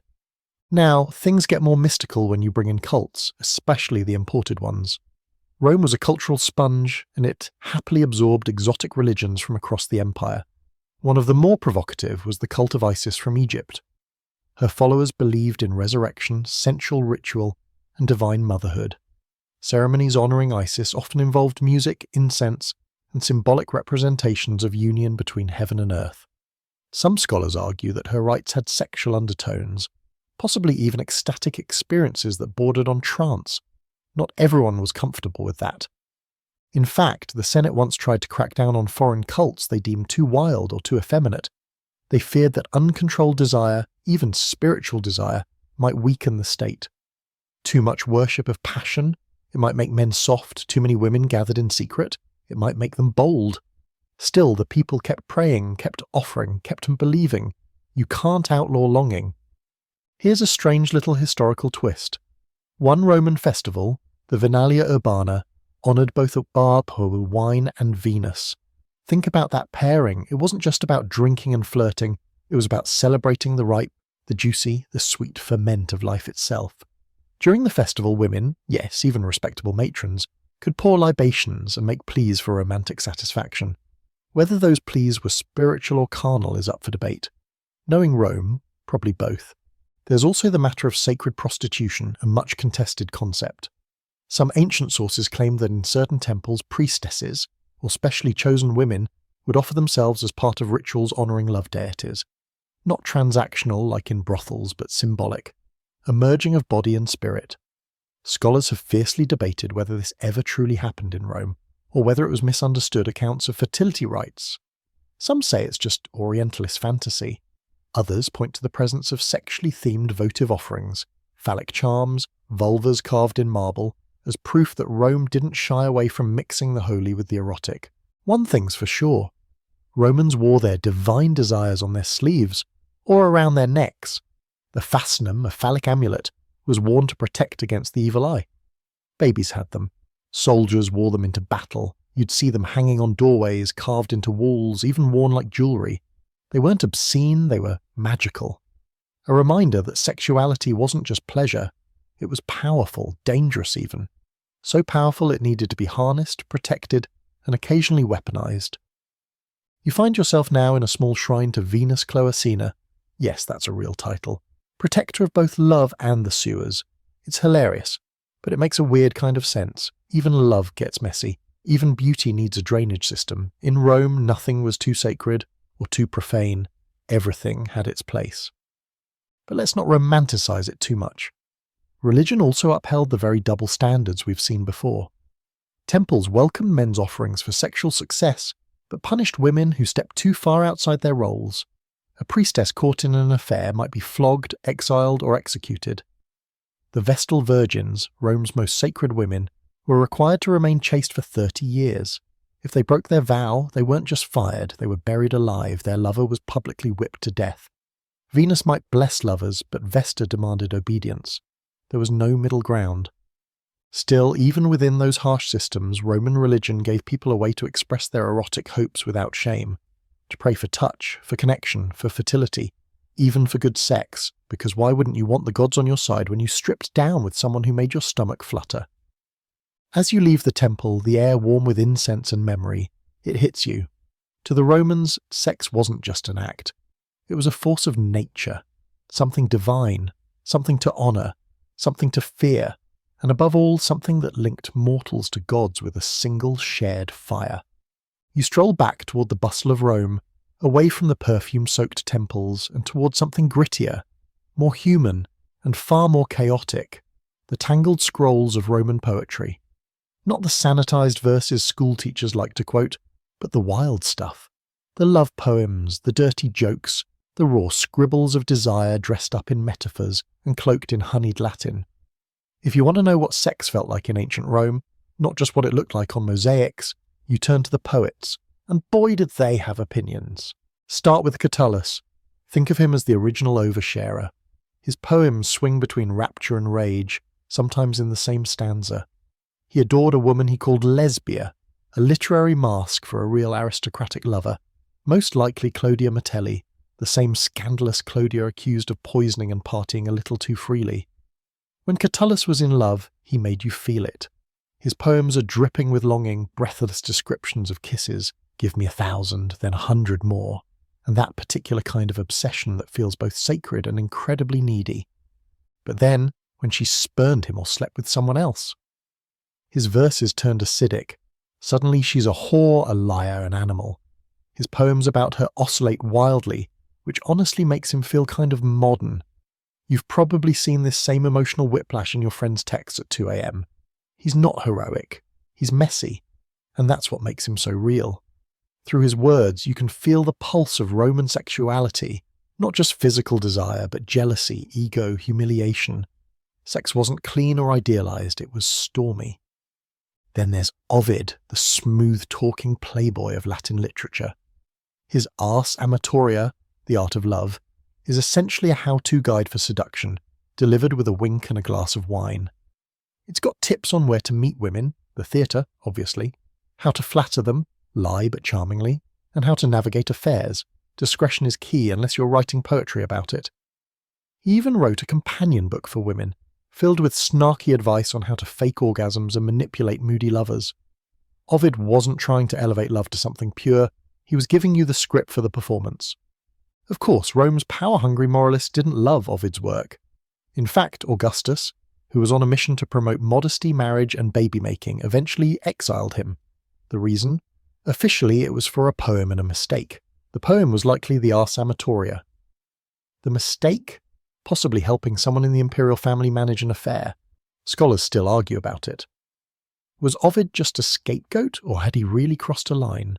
Either way, he spent the rest of his life far from Rome, writing melancholic verses about exile and cold beds. Even Propertius, who tried to play the sensitive boyfriend role, wasn't immune to the madness of desire. He worshipped his lover Cynthia, turning her into a goddess and a monster within the same poem. He praised her beauty, her cleverness, her cruelty. His writing drips with contradictions, she enslaves him. He wants her more, she sleeps with someone else. He threatens to die of heartbreak, and also to haunt her bedroom forever, like a ghost in a toga. But here's the thing, these poets weren't writing in a vacuum. They were responding to and shaping the sexual culture of Rome. Their work was read aloud at parties, shared among friends, quoted in arguments. These weren't dusty volumes. They were living documents passed around like gossip, full of coded references, inside jokes, and barely disguised scandals. You can practically hear the wine glasses clink between stanzas. And if you're thinking, okay, but this is all elite male perspective, you're absolutely right. The voices we hear most often are from privileged men writing for other privileged men, about women they idealized, resented, or objectified, sometimes all three at once. Female desire is filtered through male insecurity and projection. The women in these poems rarely get to speak. When they do, it's often through the poet's fantasy of what she should say. That said, there were Roman women poets, though their work survives in frustrating fragments. One name that floats through history is Sulpicia, a young noblewoman whose surviving lines offer rare, raw glimpses into a woman's erotic voice. In one poem, she writes of her joy at finally getting to sleep with the man she loves. She doesn't beg forgiveness or hide behind modesty. She says, basically, I wanted him, I got him, and I'm not sorry. Her words feel bold, unapologetic, and so rare that scholars still argue whether they were truly hers or the invention of a male poet using a female mask. We can't even let her speak without debating if her voice is real. But even if it's mostly men doing the writing, their work tells us something crucial. Roman sexuality was emotional. Not in the candlelit, let's hold hands and talk about our feelings way, but in the raw, teeth-grinding, pacing the room at midnight way. Love in Roman poetry was a fever. Sex was a battlefield. There was pleasure, yes, but also ego, pain, power, and panic. And here's a quirky note. Many Roman love poems included references to magical rituals, charms, curses, potions to win back a straying lover. Propertius once begged Venus to bind his lover to him so tightly she'd forget every other man. Another poet threatened to bury wax dolls and inscribe curses in lead tablets. This wasn't just literary flair, it was part of a broader cultural belief that love, when left to its own devices, was too dangerous.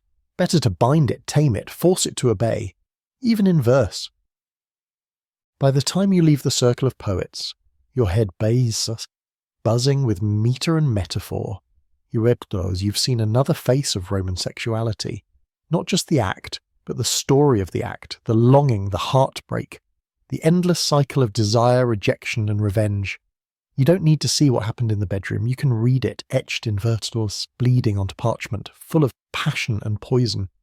Because in Rome, love wasn't quiet. It was shouted across courtyards, scrawled onto papyrus, and whispered through history in the trembling voice of a poet who probably should have just taken a nap. Now that you've wandered through the sticky sweetness of love poetry and heard every desperate, obsessive syllable, it's time to scrape the sentimentality off your sandals and look at what was going on behind the villa walls, the kind of intimacy that didn't get poetic metre or honeyed couplets. It's the blunt, brutal side of Roman sexuality. Tonight, we step into the shadowy heart of the Roman household and confront one of the empire's ugliest truths, the widespread sexual exploitation of enslaved people. First, a reality check. Rome was a slave society through and through. At its height, as much as a third of the population in the city might have been enslaved. Slaves were everywhere, in the streets, in the kitchens, in the fields, in the bedrooms. And to the average Roman elite, an enslaved person wasn't a person. They were property, a tool, a resource, which meant they could be used in any way the master saw fit, including sexually. Sexual access to slaves wasn't just common, it was normalized. Roman law didn't forbid it. In fact, it assumed it.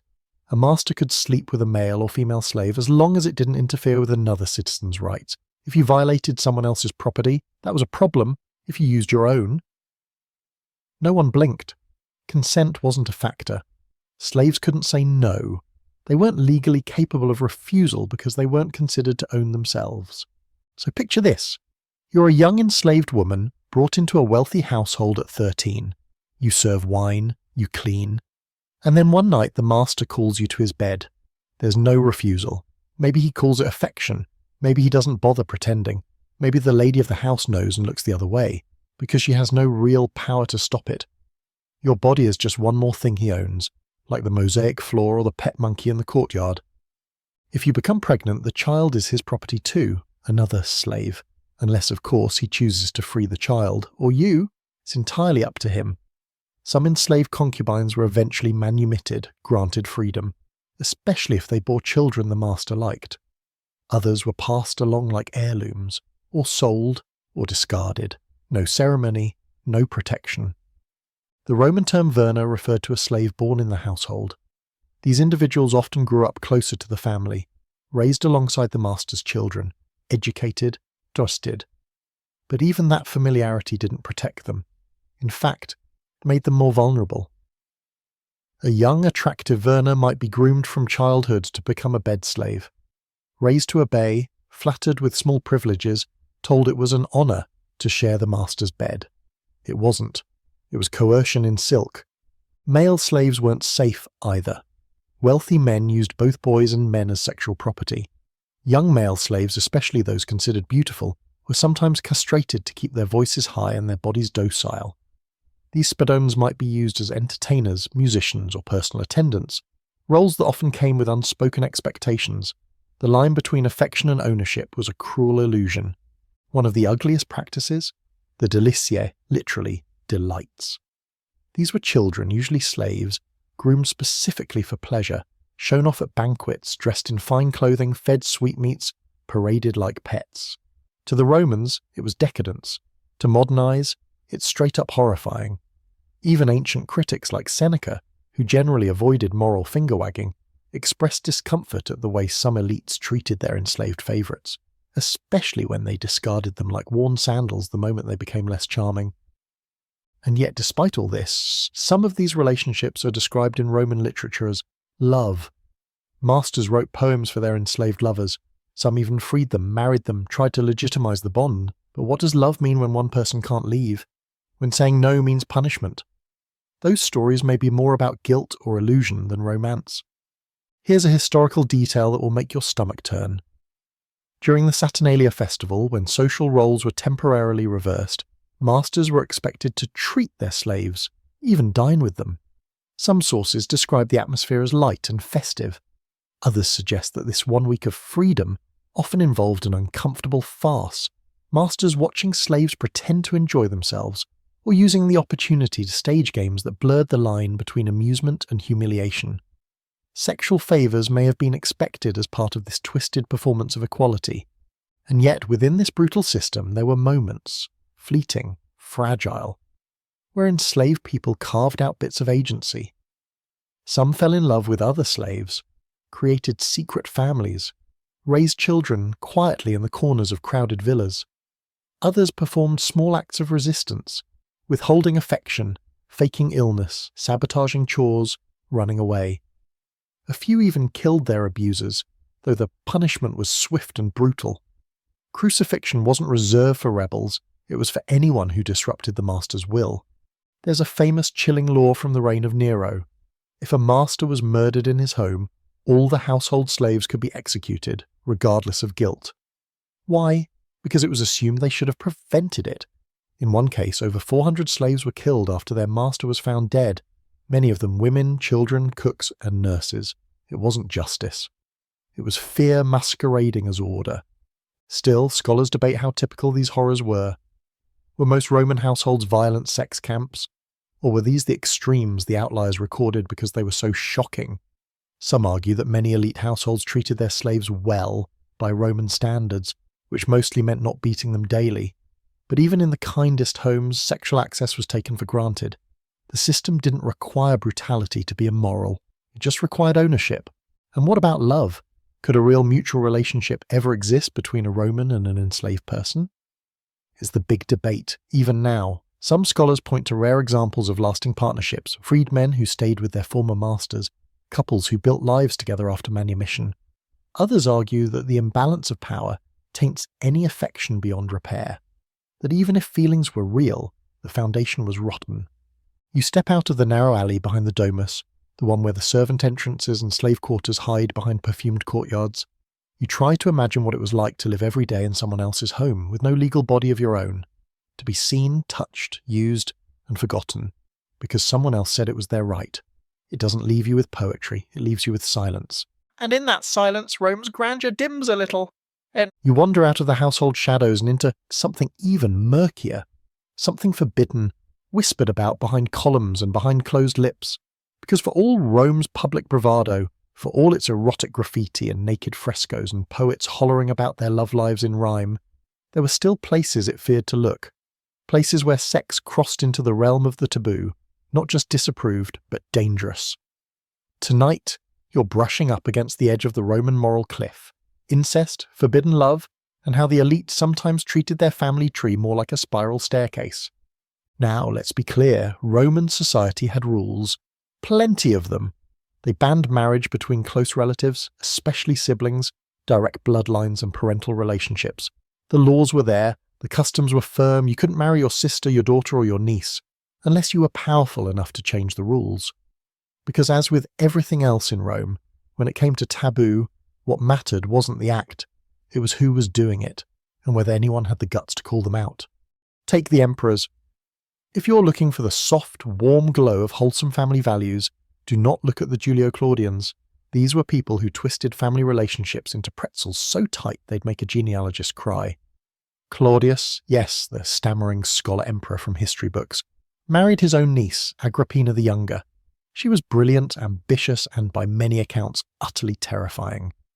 Their marriage was technically illegal, so Claudius had the Senate change the law. Problem solved. Morals, flexible. Of course, Agrippina had her own game to play. Her son from a previous marriage was young Nero, yes, that Nero. Claudius adopted him, made him heir, and then, wouldn't you know it, died under suspicious circumstances not long after. Rumours, never quite confirmed, suggested Agrippina poisoned him to secure her son's throne. And here's where things take a turn from Game of Thrones into full-blown soap opera. Later gossip claimed she had an incestuous relationship with Nero. Whether that was true or not, Nero didn't do much to squash the rumours.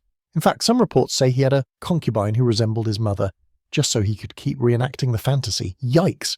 And what happened to Agrippina? Well, in classic Roman fashion, her son had her assassinated. It took multiple attempts, poison, a collapsing ceiling, and finally just good old-fashioned stabbing. Talk about your twisted, Oedipal drama.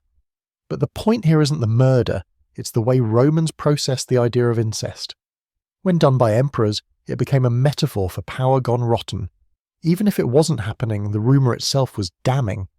It made you seem out of control, ruled by lust, too arrogant to observe the natural order. That's what terrified Rome most. Now here's a different kind of taboo. Adultery between in-laws. You were forbidden to sleep with your stepmother even after your father died. Same with stepchildren. The ties of family didn't have to be by blood to be considered sacred. It was about preserving the appearance of order. A son seducing his father's widow, or a stepmother trying to control her stepson through seduction, that wasn't just morally wrong, it was politically radioactive. These stories littered Roman gossip like broken amphorae. Take Messalina, wife of Claudius, yep, the same Claudius who later married his niece. Guy had a type. Messalina was infamous in Roman law for her so-called insatiable appetite. One of the most outrageous tales, probably exaggerated but widely believed, claimed she entered a sexual competition with a professional prostitute and won, outlasting her over 24 hours. But the scandal that did her in wasn't the volume of her lovers, it was the boldness. She allegedly married her lover, Gaius Silius, while Claudius was away, attempting to set him up as emperor. Whether or not she actually tried to replace Claudius is debated, but the fact that she dared to blur the line between family and politics was enough. She was executed, along with most of her inner circle, because in Rome family impropriety wasn't just gross, it was a threat to power. And here's a weird little wrinkle. Despite their public revulsion toward incest, the Romans were weirdly tolerant of cousin marriages. Marrying your first cousin? Fine, encouraged even if it helped to keep wealth in the family. The line was drawn much closer to the core. Siblings? No. Parents or children? Definitely no. But cousins? Perfectly acceptable. It's a reminder that Roman taboos were about social boundaries, not biology. If it didn't destabilize the structure, it was allowed. Now, if you really want to dive into the dark end of the pool, you get into stories that were meant to shock even by Roman standards. Caligula, for example, was said to have slept with all three of his sisters. He brought one of them, Drusilla, with him to public ceremonies like a wife. Some sources claim he declared her a goddess after her death. Others say he beat her to death while she was pregnant with his child. Was any of it true? Hard to say, but Caligula was so loathed, so infamously unstable that anything seemed plausible, and that tells you more about Rome than the man himself. So what do the scholars say? Some argue that incest rumours were political tools, invented by rivals to paint a target as unfit to rule. Others believe that, while rare, incest did happen and was sometimes even ritualised, especially among imperial families trying to mimic divine or Eastern traditions. Either way, the fact that the Roman imagination kept circling back to incest tells you something about their fears, that the very intimacy meant to preserve family could also destroy it. And for ordinary Romans, the line between forbidden and merely frowned upon was blurry. Seducing your sister-in-law? Scandalous but survivable. Sleeping with your niece? Not great, but maybe manageable if no one found out. But touch your own daughter, even by rumour? That was social death. Even the poets steered clear. Well, most of them. Ovid toyed with the idea once, but even he seemed to flinch. Here's a quirky detail. The Romans believed incestuous desire was a kind of madness. It wasn't just immoral, it was unnatural, like a river flowing backward. Some physicians even treated it as a disease of the mort, with herbs and diet changes recommended to restore proper appetites. As if you could just cal salad your way out of an attraction to your cousin. By the time you step out of these twisted family tales, your stomach might feel a little sour. And that's okay. Not every part of Roman sexuality was celebratory or playful. Some of it was sickly sweet, like wine that's gone to vinegar. The elite, especially, lived in a pressure cooker of control, inheritance, and appearances. Sometimes they broke, Sometimes they didn't care, and sometimes they destroyed everything around them just to feel something. You take a slow turn away from the poison-slick corridors of dynastic drama, half hoping things might lighten up. Spoiler, they don't. Because now you're walking into the lion's den, the Imperial palace, and no matter how wide the halls, how smooth the marble, or how delicately the incense coils through the air, you can't help but feel the weight of power here. That's because you're entering the bedrooms of Rome's emperors, and if you thought the scandals ended with the Senate, well, welcome to the next level. Tonight, you're unwrapping the twisted appetites of men who ruled the world, and didn't think the rules applied to them. Let's begin with Caligula. Because, of course we are. He ruled for just 4 years. But what a 4 years they were. To this day, no emperor's name is more synonymous with sexual madness. He's described as sleeping with his sisters, turning the palace into a brothel, and ordering noble women to perform like prostitutes at private orgies. Some say he even held dinner parties where couples were paired off, ordered into side rooms, and then judged on their performance when they returned. How much of this is true? That's the eternal debate. The sources, Suetonius, Cassius Dio, Tacitus, wrote decades later, and they clearly hated him. But even if only a fraction is real, it paints a picture of absolute power with zero boundaries. Caligula's supposed most famous act of sexual cruelty? Publicly bedding the wives of senators at banquets, not in secret, in full view of everyone, or close enough. The ultimate move of dominance, taking not just a man's wife but his status, his pride, his face. Afterward, he'd brag about the experience, sometimes even giving reviews. This wasn't just lust. It was psychological warfare performed in silk robes and gold sandals. But Caligula was just the opening act. Enter Nero, child of Agrippina, heir of ambition, and walking Greek tragedy in a laurel crown.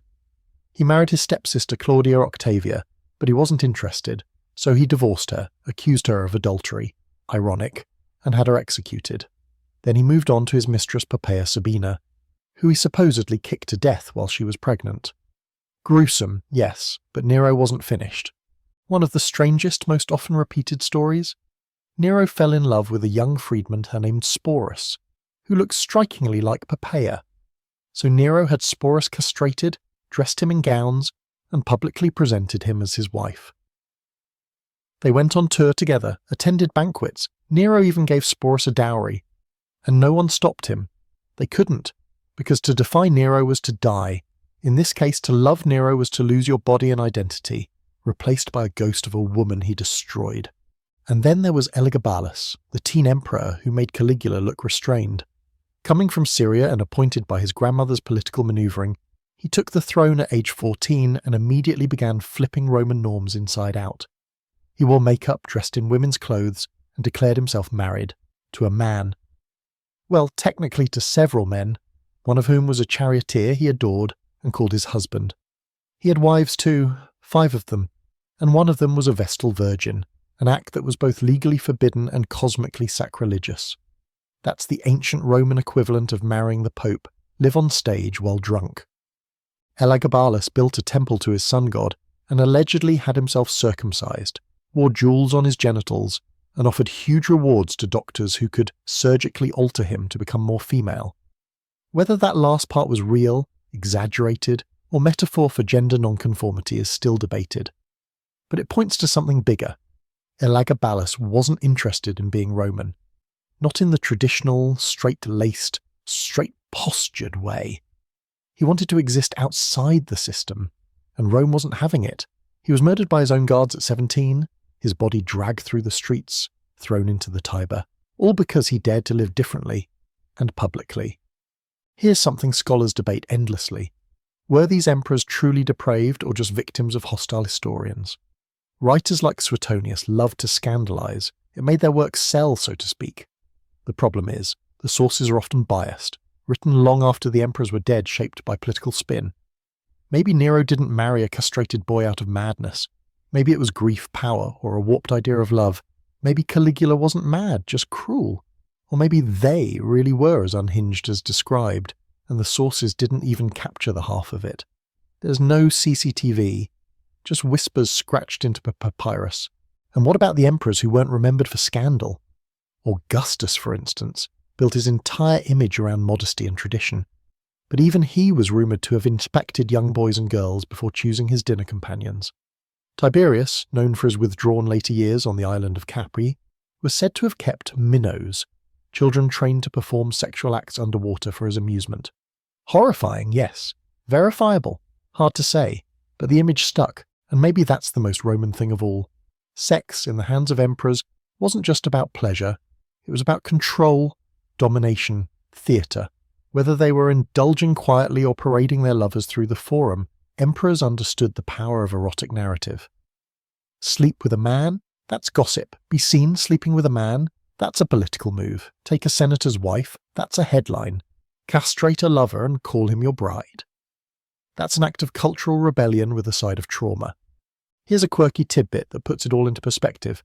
The Emperor Domitian, known for his cold demeanour, once passed a law making it illegal to castrate slaves, a move seen by many as oddly humane, and yet Domitian himself was deeply superstitious, terrified of prophecy, and allegedly slept with his niece before later executing her.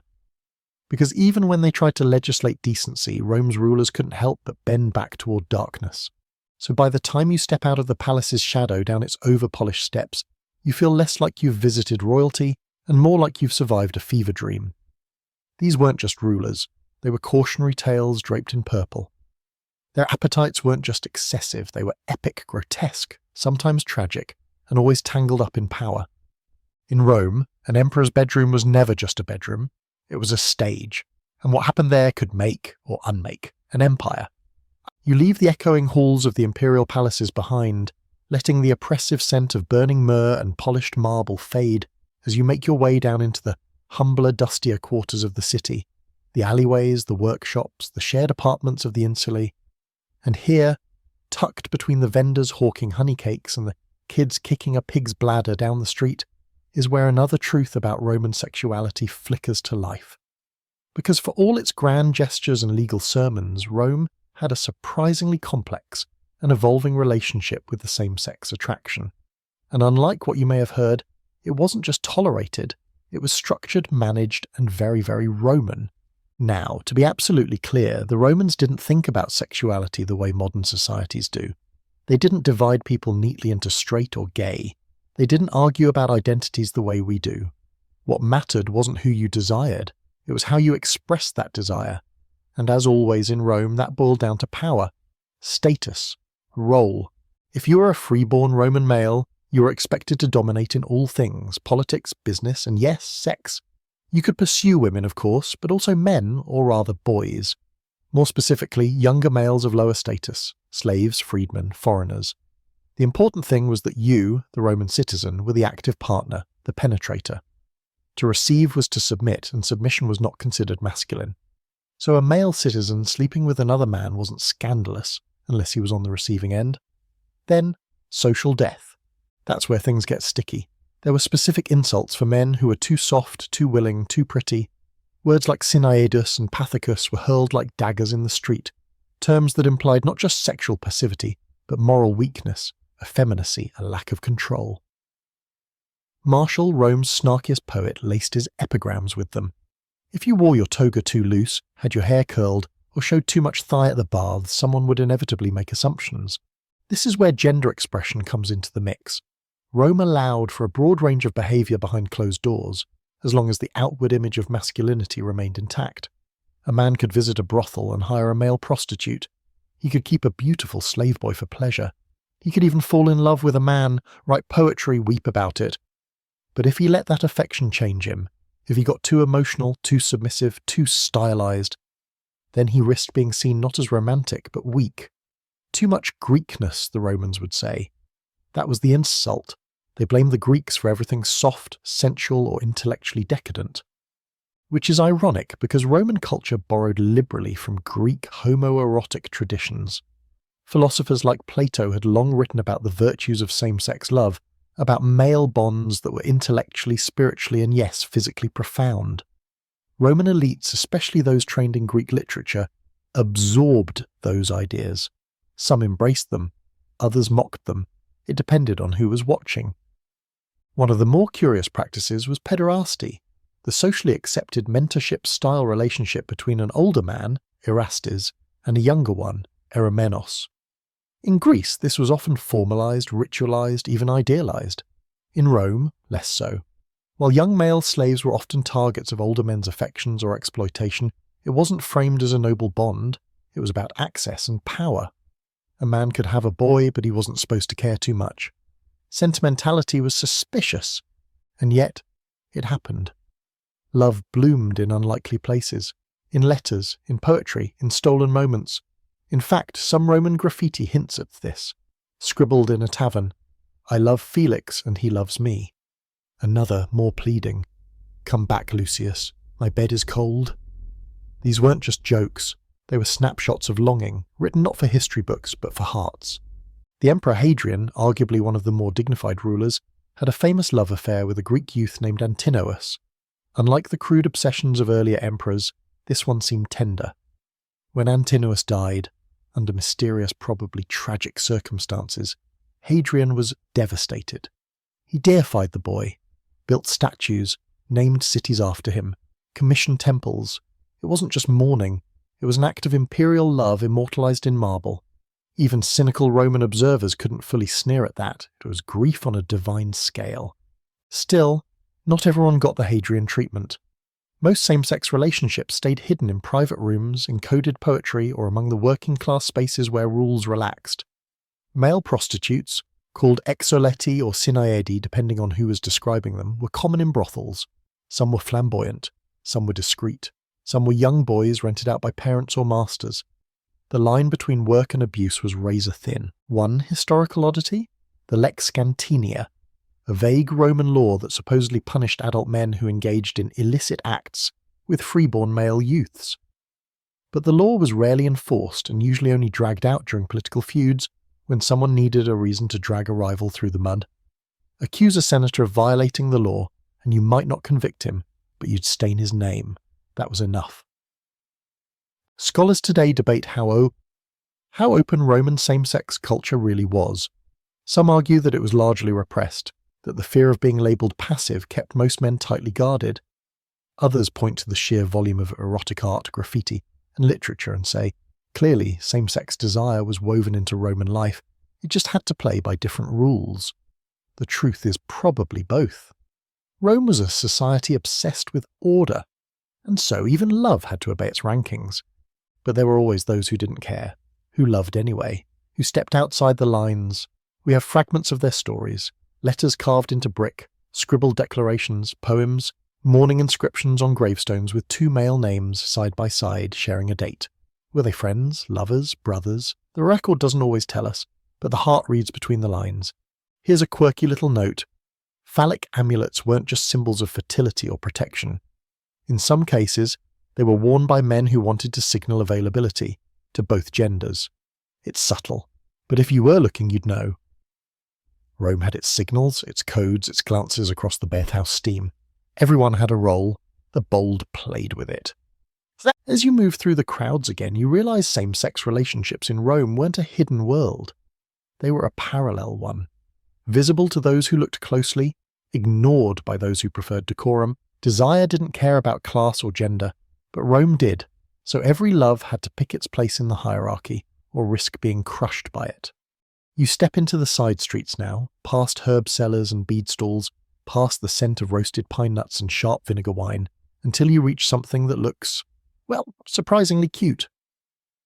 A little wooden stall tucked into a crowded market, crammed with tiny objects, charms, trinkets, carved stones, miniature dolls, phallic pendants, and strange knotted cords. Welcome to the world of Roman sexual amulets and love magic, where desire didn't just smoulder behind doors but got bottled, tied, burned, buried, and worn around your neck like a secret weapon. Because in a city where sex was everywhere, people didn't just chase passion, they tried to control it. Let's start with the basics. Romans were deeply superstitious. Every cough, sneeze, or twitch in your left eye had meaning. Naturally, when it came to something as volatile as love and lust, they turned to the supernatural, and nothing says "I love you" like a lead curse tablet buried under your crush's front step. Yes, curse tablets. Called defyings, these were thin sheets of lead inscribed with prayers, threats, or magical instructions, sometimes folded, pierced with nails, and buried in graves or wells. The idea was to bind someone, to freeze their affections, punish a rival, or make a desired person fall hopelessly into your arms. One surviving tablet reads, "May Tertius not be able to eat, sleep, or make love with anyone but me."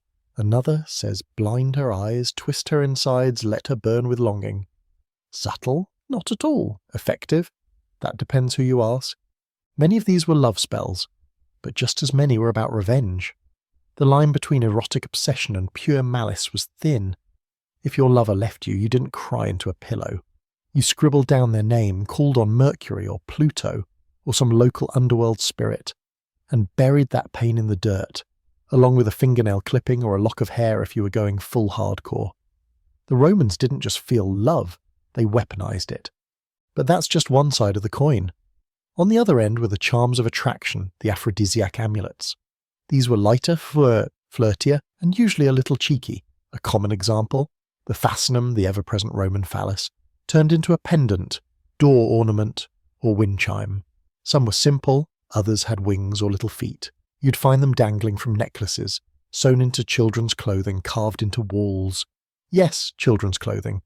Because they weren't considered sexual in the modern sense, they were protective. Symbols of virility, energy, life force. But depending on who was wearing it and how, it could send a very different message. There were vulva-shaped charms too, though far less common.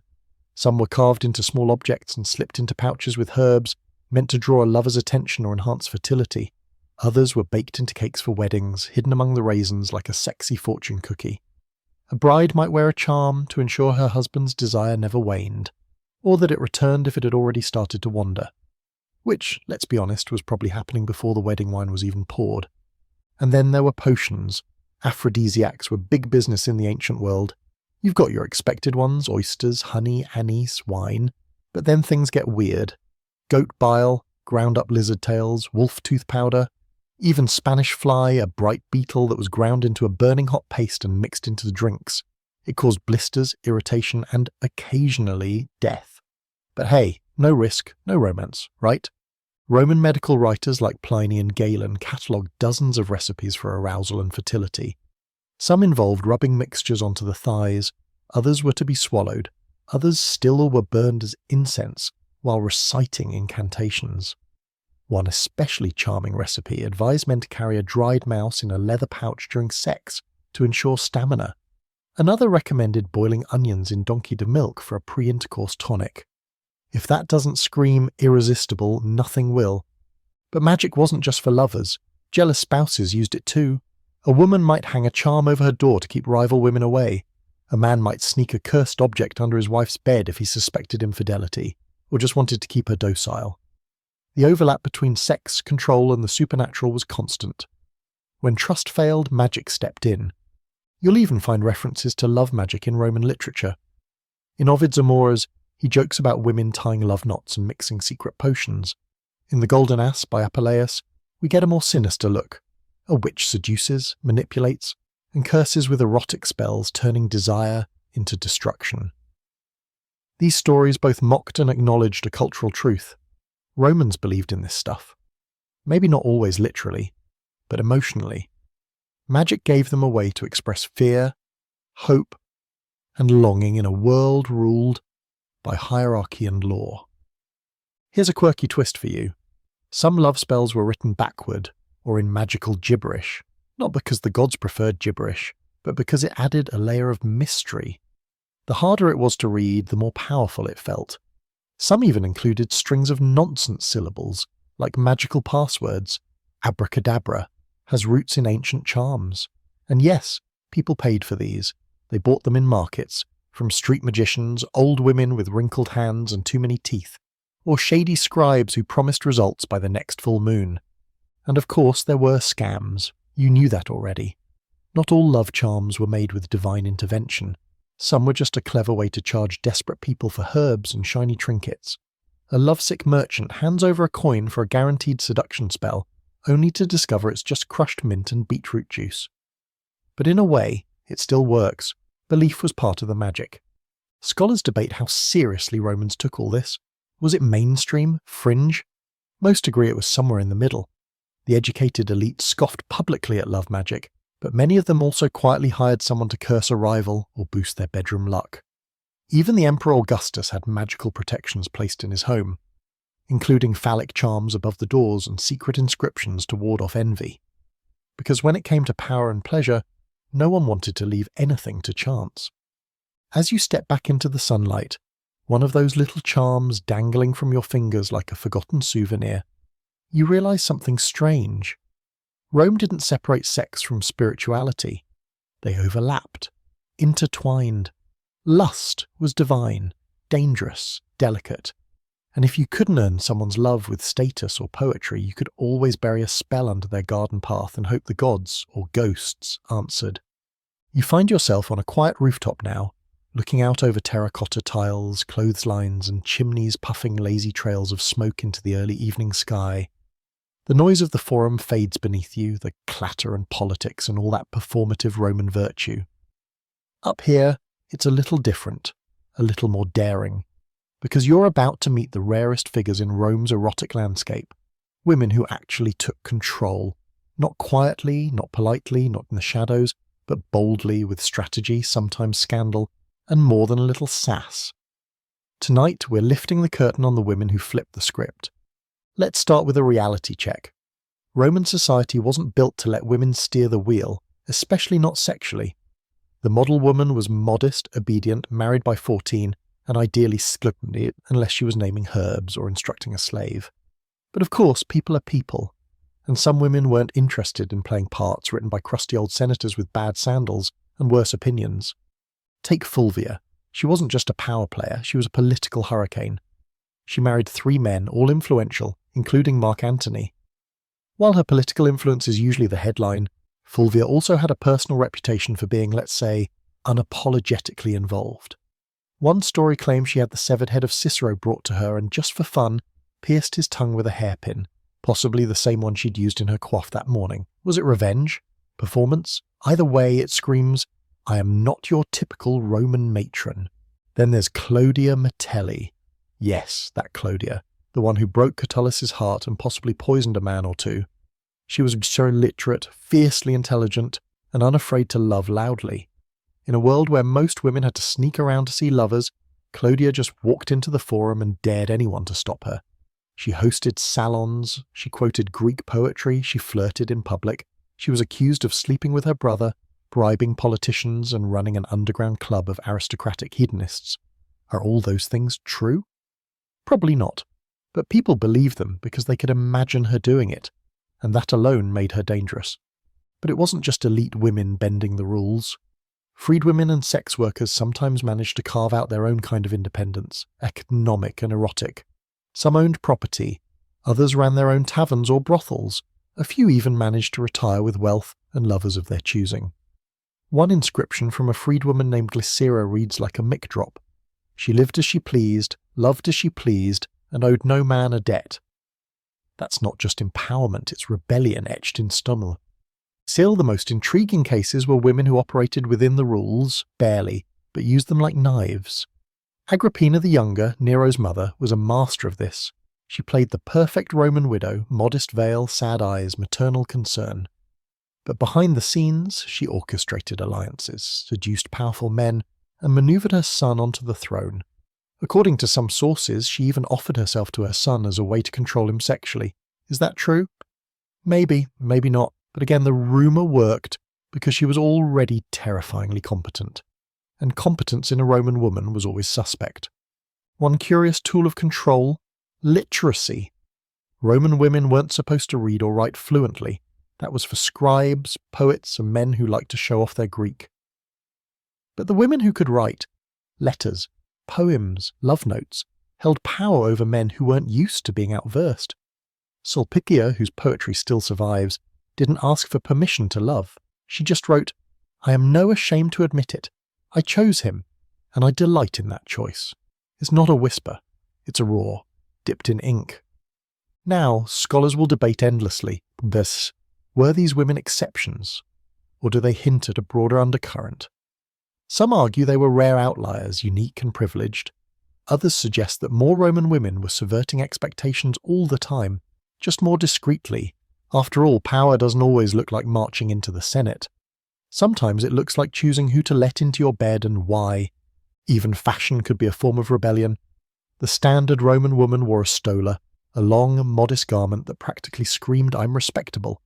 But some women abandoned the stola for the more revealing Greek-style tunics.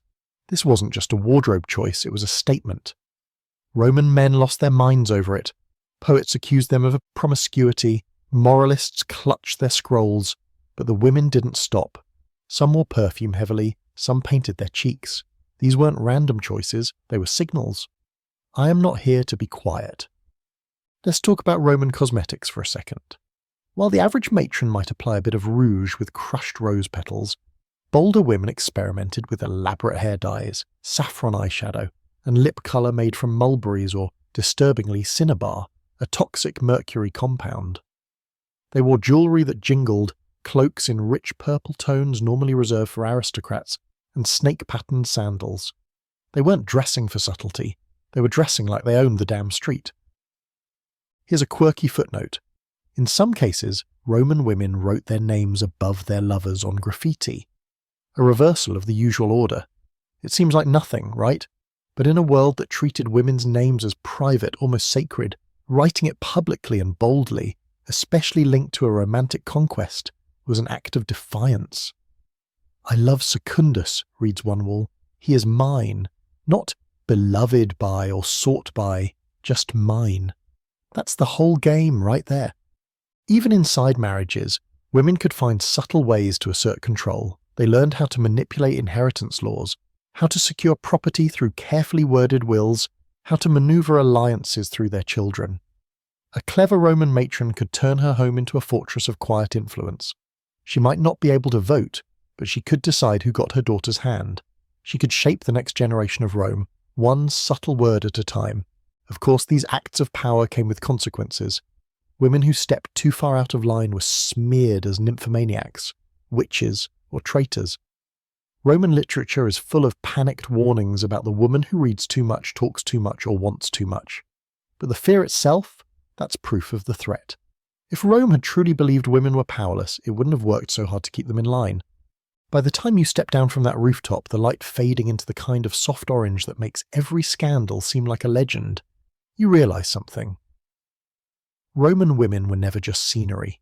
Some endured, some escaped, some seduced, some ruled, and some did all of it without ever asking permission. Now take a deep breath. Not a metaphorical one, a real one, because the air's about to change. You're walking downhill now through Rome's grimiest streets, where the stone is slick with spilled wine, and who knows what else. The perfume of Venus has given way to the sharper scent of sweat, smoke, and cheap oil lamps. You're heading into the red light district, Rome Subura, and tonight you're stepping inside the lupanar, the brothel where the realities of sex were carved into stone and priced by the hour. Let's just say up front, Roman brothels weren't coy. The word lupanar literally means wolf den, and prostitutes were often called lupae, she-wolves. Whether that's empowering or dehumanizing depends on how you look at it. But the metaphor stuck. And if you're imagining a shadowy building tucked discreetly into a back alley, think again. These places were loud, bold, and sometimes even advertised their services with pictures and graffiti right outside the door. The idea of privacy? That belonged to the upper classes. Step inside. The rooms are tiny, cramped, and shockingly uniform. Stone platforms barely wide enough for two, covered in straw or worn linen if you were lucky. The walls are decorated with frescoes showing various sexual positions, not as pornography, but as a kind of menu. Some art historians still debate whether these were meant to guide the customer or simply titillate, but most agree you were here to do business, and you knew what kind of business the moment you walked in. The women, and sometimes men working in these rooms, weren't just standing behind curtains waiting to be summoned. They were active participants in a cutthroat economy. Most were enslaved. Some were freed women trying to earn enough to stay independent. A few were born into the trade. They adopted aliases, often playful or exotic, Clytemnestra, Lupa, Maritima. Others went by nicknames like All-Night Girl or Fast Hands. These names were tools, brand identities, if you will. Services were direct, no small talk, payment was upfront, usually in the form of a few copper coins. A standard session might cost between 2 and 8 asses. Yes, that was the actual name of the currency, and no, you're not wrong to laugh. Which was roughly the price of a loaf of bread or a cup of cheap wine. For extra services or more time, you'd pay more. For wealthier clients, or those with very specific tastes, prices could skyrocket. And while some patrons came with coin, others came with favours. Brothel workers might accept goods, protection, gossip, or even influence in place of cash. After all, in a city powered by secrets, information was its own currency. Now, here's a detail that sounds like it's from a bad soap opera. Brothel workers often carved reviews into the walls, things like, "Felix had me 3 times in one night, very strong," or "Maritima will not give change. Beware, think of it as Yelp for the ancient world." Others etched crude poetry, threats, or confessions. One reads, "I've fallen in love with Theodora. May she take me for free just once." Another simply says, "I came twice." Succinct. Honest. Not all sex work happened in Lupinaria, of course. Streetwalkers and tavern girls often did business out of wine shops, bathhouses, or alleyway doorways.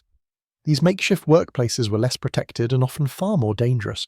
Some workers marked their territory with symbols, phallic chalk drawings, coded gestures, even coloured sashes. And many kept an eye out for police. Not because sex work was illegal, but because disrupting public order was. If things got too loud, too violent, or too visible, the authorities might crack down, not out of morality, but out of concern for Rome's carefully curated appearance. There's still debate over how much autonomy any of these workers had. Some were managed by leones or pimps who took a cut or all of their earnings. Others were owned outright by brothel keepers, working long hours with no control over clients, health, or even their own bodies. A few women, though, seem to have risen above it, buying their freedom, starting their own establishments, or partnering with other freedmen. One inscription in Ostia honours a woman named Faustina, who not only ran a profitable brothel but left a will distributing her wealth to her children. It's a rare bright spot in a world that generally didn't care what happened to women who served behind a door with no lock. Even the architecture of brothels tells a story. Many had small windows overlooking the street, not for light but for advertisement. Others had back doors for discreet exits, or for clients who didn't want to be seen entering. Some featured communal latrines mere feet from the working rooms. There was nothing luxurious here. No velvet, no incense, just cold stone, creaking wood, and the quiet math of profit. And don't think for a second that only men visited brothels. While male customers dominated, there are enough references in Roman writing to suggest women occasionally sought out sex workers too. Sometimes male, sometimes female. Martial jokes about a rich widow sneaking off to visit a gladiator she fancied. Juvenile rails against lustful women who chase men in the street like drunken satyrs. Are they exaggerating? Of course, but the implication is there. Desire wasn't one-sided, even if the stories usually were. So what did the average brothel experience feel like? Probably fast, transactional, and gritty. But maybe not entirely joyless. Some clients fell for workers, some workers developed affections for regulars, relationships of a sort formed. There are love inscriptions on brothel walls. "Lucilla, my star. Sabina is the sweetest." Were they real? Were they honest? Who knows? But they existed. Here's a quirky side note. Some Roman brothels had rooms with raised stone platforms and built-in footrests, possibly for better leverage. This wasn't just utility, it was intended. Even Roman engineering got involved in the pursuit of profit and pleasure. Say what you will about the empire, it was efficient. By the time you walk back out into the street past the flickering oil lamps and the unmistakable thwap-thwap of sandals on stone, your head spins a little. Not from shock, but from the sheer bluntness of it all. Rome didn't hide its sex workers. It taxed them, it mocked them, it used them, it wrote about them in satire and carved their names into stone. Their lives were transactional, yes, often cruel, sometimes dangerous, but also undeniably real. In a city built on conquest, not everyone wielded a sword. Some held a coin purse, some wore a red sash, some carved their name into a wall and dared history to remember them. You step away from the Lupana now, blinking off the after-image of low ceilings, stone beds, and oil-slick shadows. The street outside feels fresher somehow, if only by comparison. You move uphill again toward Rome's commercial heart, the markets, the porticos, the places where everyone from senators to slaves crossed paths. But you're not here for grain or sandals. You're here to look at people, specifically what they wore. Because in Rome, fashion wasn't just flair, it was a language. And when it came to sex, clothing did more than hint. It announced. So tonight, we're undressing the dress code. How Romans dressed to impress, to seduce, or to signal something a little more illicit. Let's start with the stola. This was the Roman matron's uniform. Modest, stately ankle length. Worn over a tunic often belted beneath the bust, and accompanied by the palla, a draped shawl worn over the head or shoulder. It said, "I'm respectable, I'm married, and no, I'm not available." Stolas were made of wool, the humbler homegrown option, and dyed in muted tones, earthy reds, creams, ochres. No one was showing off. This was an outfit designed to disappear into good behaviour. But that's just the front row. The real fashion signals were happening in the layers beneath, and on the margins. A woman who went without a stola or wore her tunic too short was making a statement. Maybe she was a meretrix, a sex worker, required by a law to wear distinguishing garments. Or maybe she was just flirting with scandal. A red or purple tunic could suggest boldness, confidence, maybe a little danger. Gold thread? Risky. Too much jewellery? Obvious. Too little? Possibly deceptive. Roman women walked a tightrope, always balancing between propriety and allure. For unmarried women, the instata, a kind of decorative hem, was used to show their virginal status. But once married, that went away. You were now part of the wife class, and yet some wives kept their instata longer than they should have, claiming innocence even as they exchanged glances across the atrium. It was like wearing a wedding ring and pretending you're single, visually plausible, morally questionable. Meanwhile, men weren't exactly throwing on whatever tunic was closest to the bed. Their clothing choices were equally loaded. The classic tunic, knee-length, belted and wool, was standard daily wear. Senators wore tunics with a broad purple stripe, while equestrians had narrower ones. The toga, though? That was for formal occasions, politics, ceremonies, and absolutely not for relaxing. It was stiff, awkward, and took assistance to put on properly. Wearing a toga in casual settings made you look ridiculous or performative, unless, of course, you were making a statement. Enter the toga muliebris, the women's toga. Here's where it gets weird. Respectable Roman women didn't wear togas. If you were seen in one, it usually meant you had been stripped of your matron status, either by law or scandal. Adulteresses and prostitutes were said to wear togas as a mark of shame or legal classification. This garment, once the symbol of citizenship, could also become a social scarlet letter. So imagine the message a woman sent by choosing to wear one. Defiance, or at least a knowing shrug toward her reputation. And then there was the hair. Roman women's hairstyles were as complicated as their social roles. A tightly braided chignon signalled modesty and order. But add a few curls, some volume, maybe a little imported blonde wig from Germania.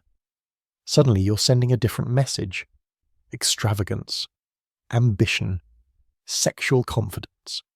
Women in the Imperial court had entire staff dedicated to their hairstyles, which could reach towering heights, literally, woven with pearls, gold wire, even tiny sculpted pins, shaped like animals, birds, or certain anatomical features.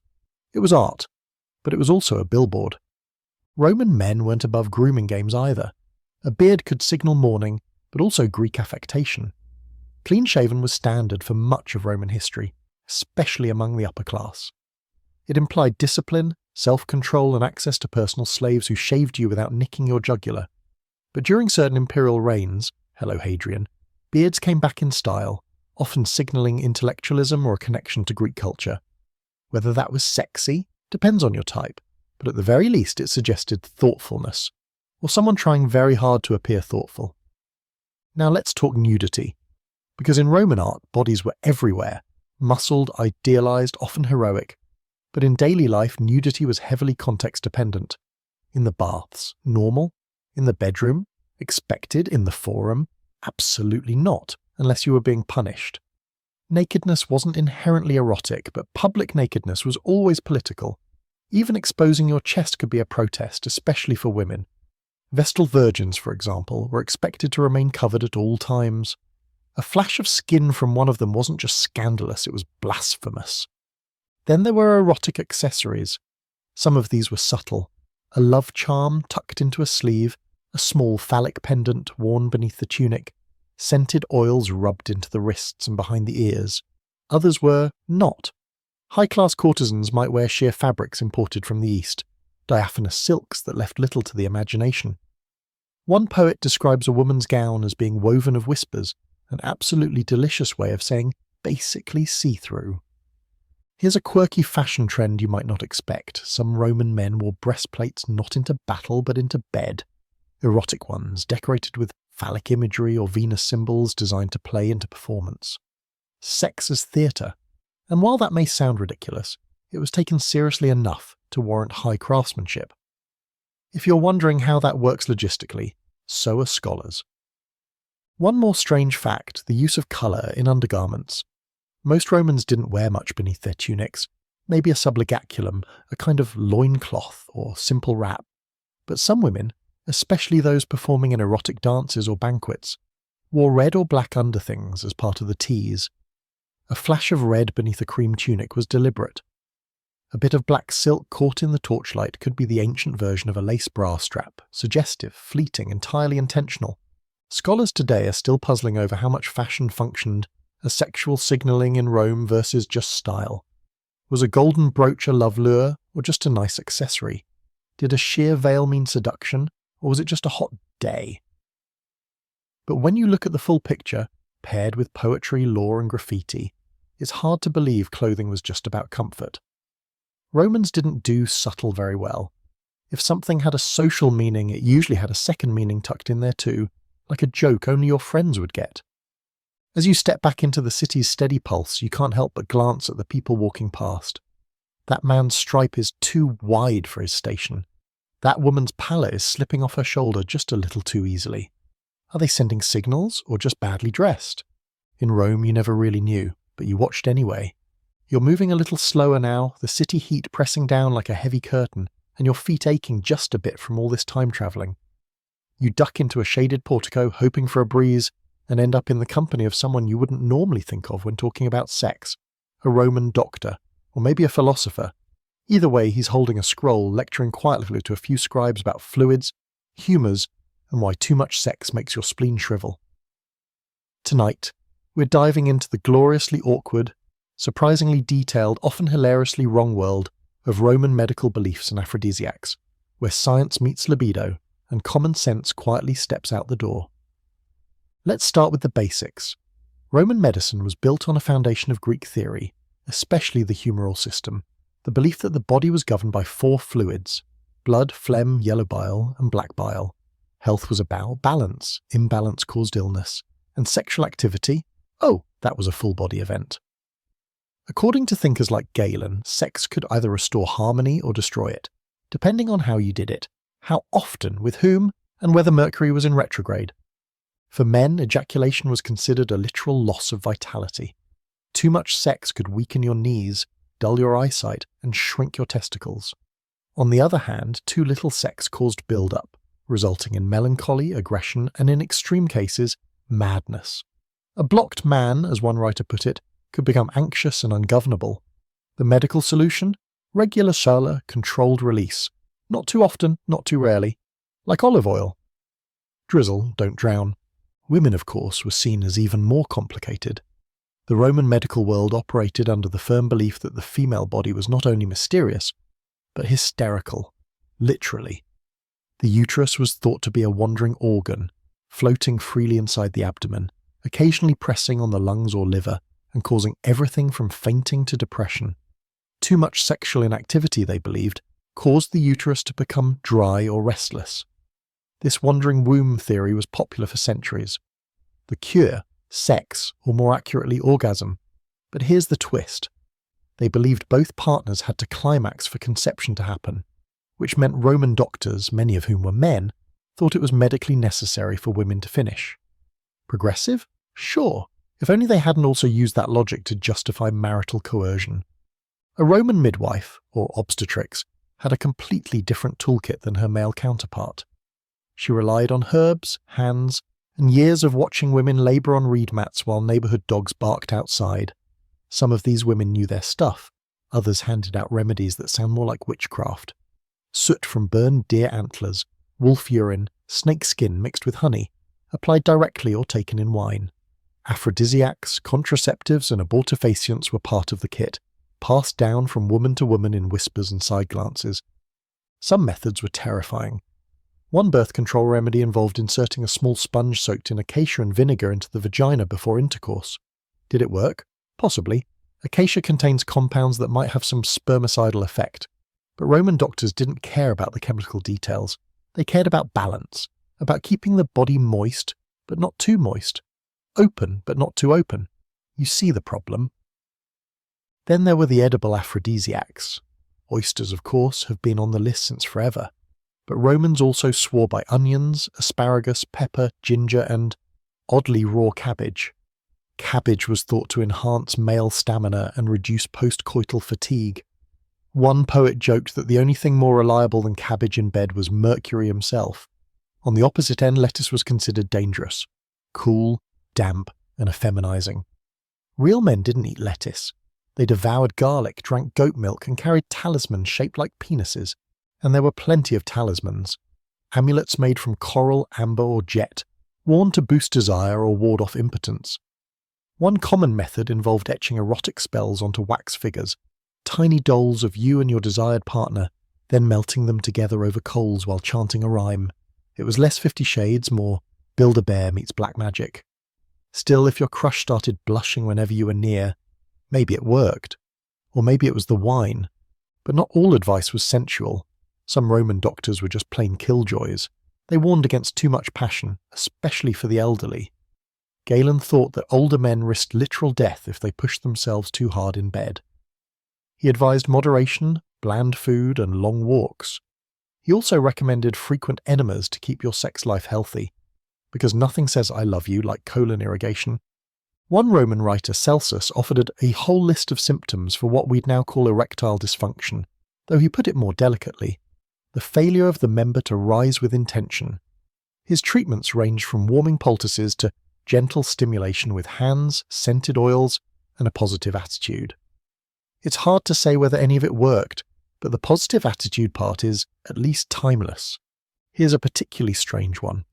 A recipe for a love potion involving roasted wolf liver and the ashes of a burned beehive ground into powder and mixed with your lover's spittle. You were supposed to carry the mixture in a pouch made from dolphin hide and wear it close to your heart. Did it smell good? Almost certainly not. Did it work? No idea. But again, belief was the real ingredient. And what about dreams? The Romans paid close attention to them, especially erotic ones. Dreaming of a lion was a sign of virility. Dreaming of being chased while naked? A warning of infidelity. One Roman dream interpreter claimed that dreaming of fire in your bed meant your partner was cheating. Another said it simply meant you were overdue for sex. Either way, your bedroom suddenly becomes a crime scene or a fire hazard. Scholars today try to make sense of all this by pointing out that ancient medicine wasn't just biology, it was world view. The body was a microcosm of the universe. The planets affected your fluids affected your moods affected your love life. It was all connected, messy and mostly wrong, but at the heart of it was a very human hope, that we could fix our hearts and our loins with enough goat milk and mint oil. You leave the portico with a chuckle and a little more sympathy for the poor Roman trying to balance their libido with 4 bodily humours and a dream about fire. Sex wasn't just pleasure. It was danger, medicine, magic, and sometimes cabbage. You're heading out past the city gates now, where the air smells less like incense and sewage and more like cypress trees and distant pastures. It's calmer here. The crowd's thin. The sound of sandals on stone fades into the buzz of cicadas and the faint, rhythmic clank of tools from a vineyard nearby. You're no longer in the beating heart of Rome. You're in its quiet lungs, the countryside, the villas, the provinces. And while Sex in the City gets all the headlines, tonight you're exploring what it looked like in the rural corners of the empire. Spoiler, it wasn't all sheep and serenity. Start with the villa. A wealthy Roman's country estate wasn't just a retreat, it was a power centre. Land was everything. A villa was where politics got smoothed over with wine, where alliances were forged in bathhouses, and where more privately a whole other version of Roman intimacy unfolded. Away from the gaze of the Senate and the gossip-hungry crowds, Roman elites could indulge in behaviours that might have been risky or scandalous back home. And yet this version of pleasure was less about decadence and more about control, still deeply structured, still about hierarchy. The paterfamilias, head of the household, ruled the villa like a personal kingdom. Every person within those stone walls, from his wife to his enslaved workers, existed under his authority. That meant sexual access too, and out here, where the scrutiny was lighter, stories hint at masters exercising that access more freely and more quietly. Female slaves were often chosen to share the master's bed after a long day in the fields. Some were even raised and trained for that purpose. Their lives were not glamorous. It wasn't poetry. It was obligation, and usually expected to be discreet. Yet occasionally discretion wasn't the point. Villa gardens featured statuary just as explicit as anything in the city. Stone pan figures chasing nymphs, Priapus with his infamous, well, let's just say, standing invitation. Rural religion was entwined with fertility in the most literal sense. Farmers didn't just pray for rain, they prayed for bountiful wombs, healthy animals and thriving crops, all part of the same divine equation. And so fertility festivals were both spiritual and sexual. In Etrurian border towns, men and women danced naked in spring rituals, mimicking intercourse, form of symbolic planting. Sex a sacrament, wrapped in wine-soaked tradition. Even the furniture had a story. In some villas, archaeologists have found bed frames carved with erotic scenes, not hidden away in bedrooms, but in guest quarters. These weren't shy people. They saw nothing wrong with decorating their relaxation spaces with images of couples mid-embrace or threesomes, or satyrs doing unspeakable things to goats. It was understood as natural, earthy, even celebratory. In their minds, sex and nature work together, no shame, just rhythm. That said, don't confuse rural for simple. While many country dwellers were poor, uneducated, or enslaved, some carried surprisingly sophisticated ideas about sex and love. Inscriptions found on provincial gravestones in places like Gaul and Hispania describe husbands weeping for wives lost in childbirth, lovers honouring their partners with poetry carved in local dialects. One particularly sweet tombstone from Britannia reads, "To my beloved Sylvana, who warmed my bed and lit my life." Not exactly Ovid, but there's something raw and real in that. And that brings us to provincial Rome, the edges of empire. Here, in places like Egypt, Syria, North Africa, and the frontier forts of Germania, Roman sexuality absorbed local flavours. Intermarriage was common. Roman soldiers took local wives or concubines. The gods of lust had different names and symbols, sometimes merging Venus with Isis or Aphrodite with native deities of love and motherhood. In Alexandria, erotic spells mixed Greek, Egyptian, and Hebrew traditions. In Dacia, love charms were made of hammered tin and worn on the wrist like bangles. The further you got from Rome, the looser the rules became. Not necessarily wilder, but different. In some border towns, women had more freedom to initiate relationships or own property, which gave them a level of autonomy rarely seen in the city. Temple priestesses sometimes doubled as sacred prostitutes, continuing ancient traditions that predated Roman rule. In parts of Asia Minor, cults of fertility goddesses held rituals that involved dancing, feasting, and yes, sometimes communal sex. Was it love? Not quite, but it was celebration, ritual, a release of tension before the harvest or after war. Of course, not everything was free-spirited. In the military camps along the Rhine or Danube, sex was more regimented, both literally and culturally. Soldiers couldn't legally marry during their service, but many kept camp wives, unofficial partners who lived just outside the fort. Some relationships were tender, others exploitative. Children born of these unions were often claimed by the father after discharge, though some were left behind entirely. It all depended on the man's conscience, or lack of one. A peculiar fact, in Germania, Roman soldiers often complained about local women being too tall, too loud, and too free with their opinions. Tacitus wrote about them with equal parts admiration and alarm. Meanwhile, Roman women described provincial men as barbaric but passionate, translation, terrible table manners, great in bed.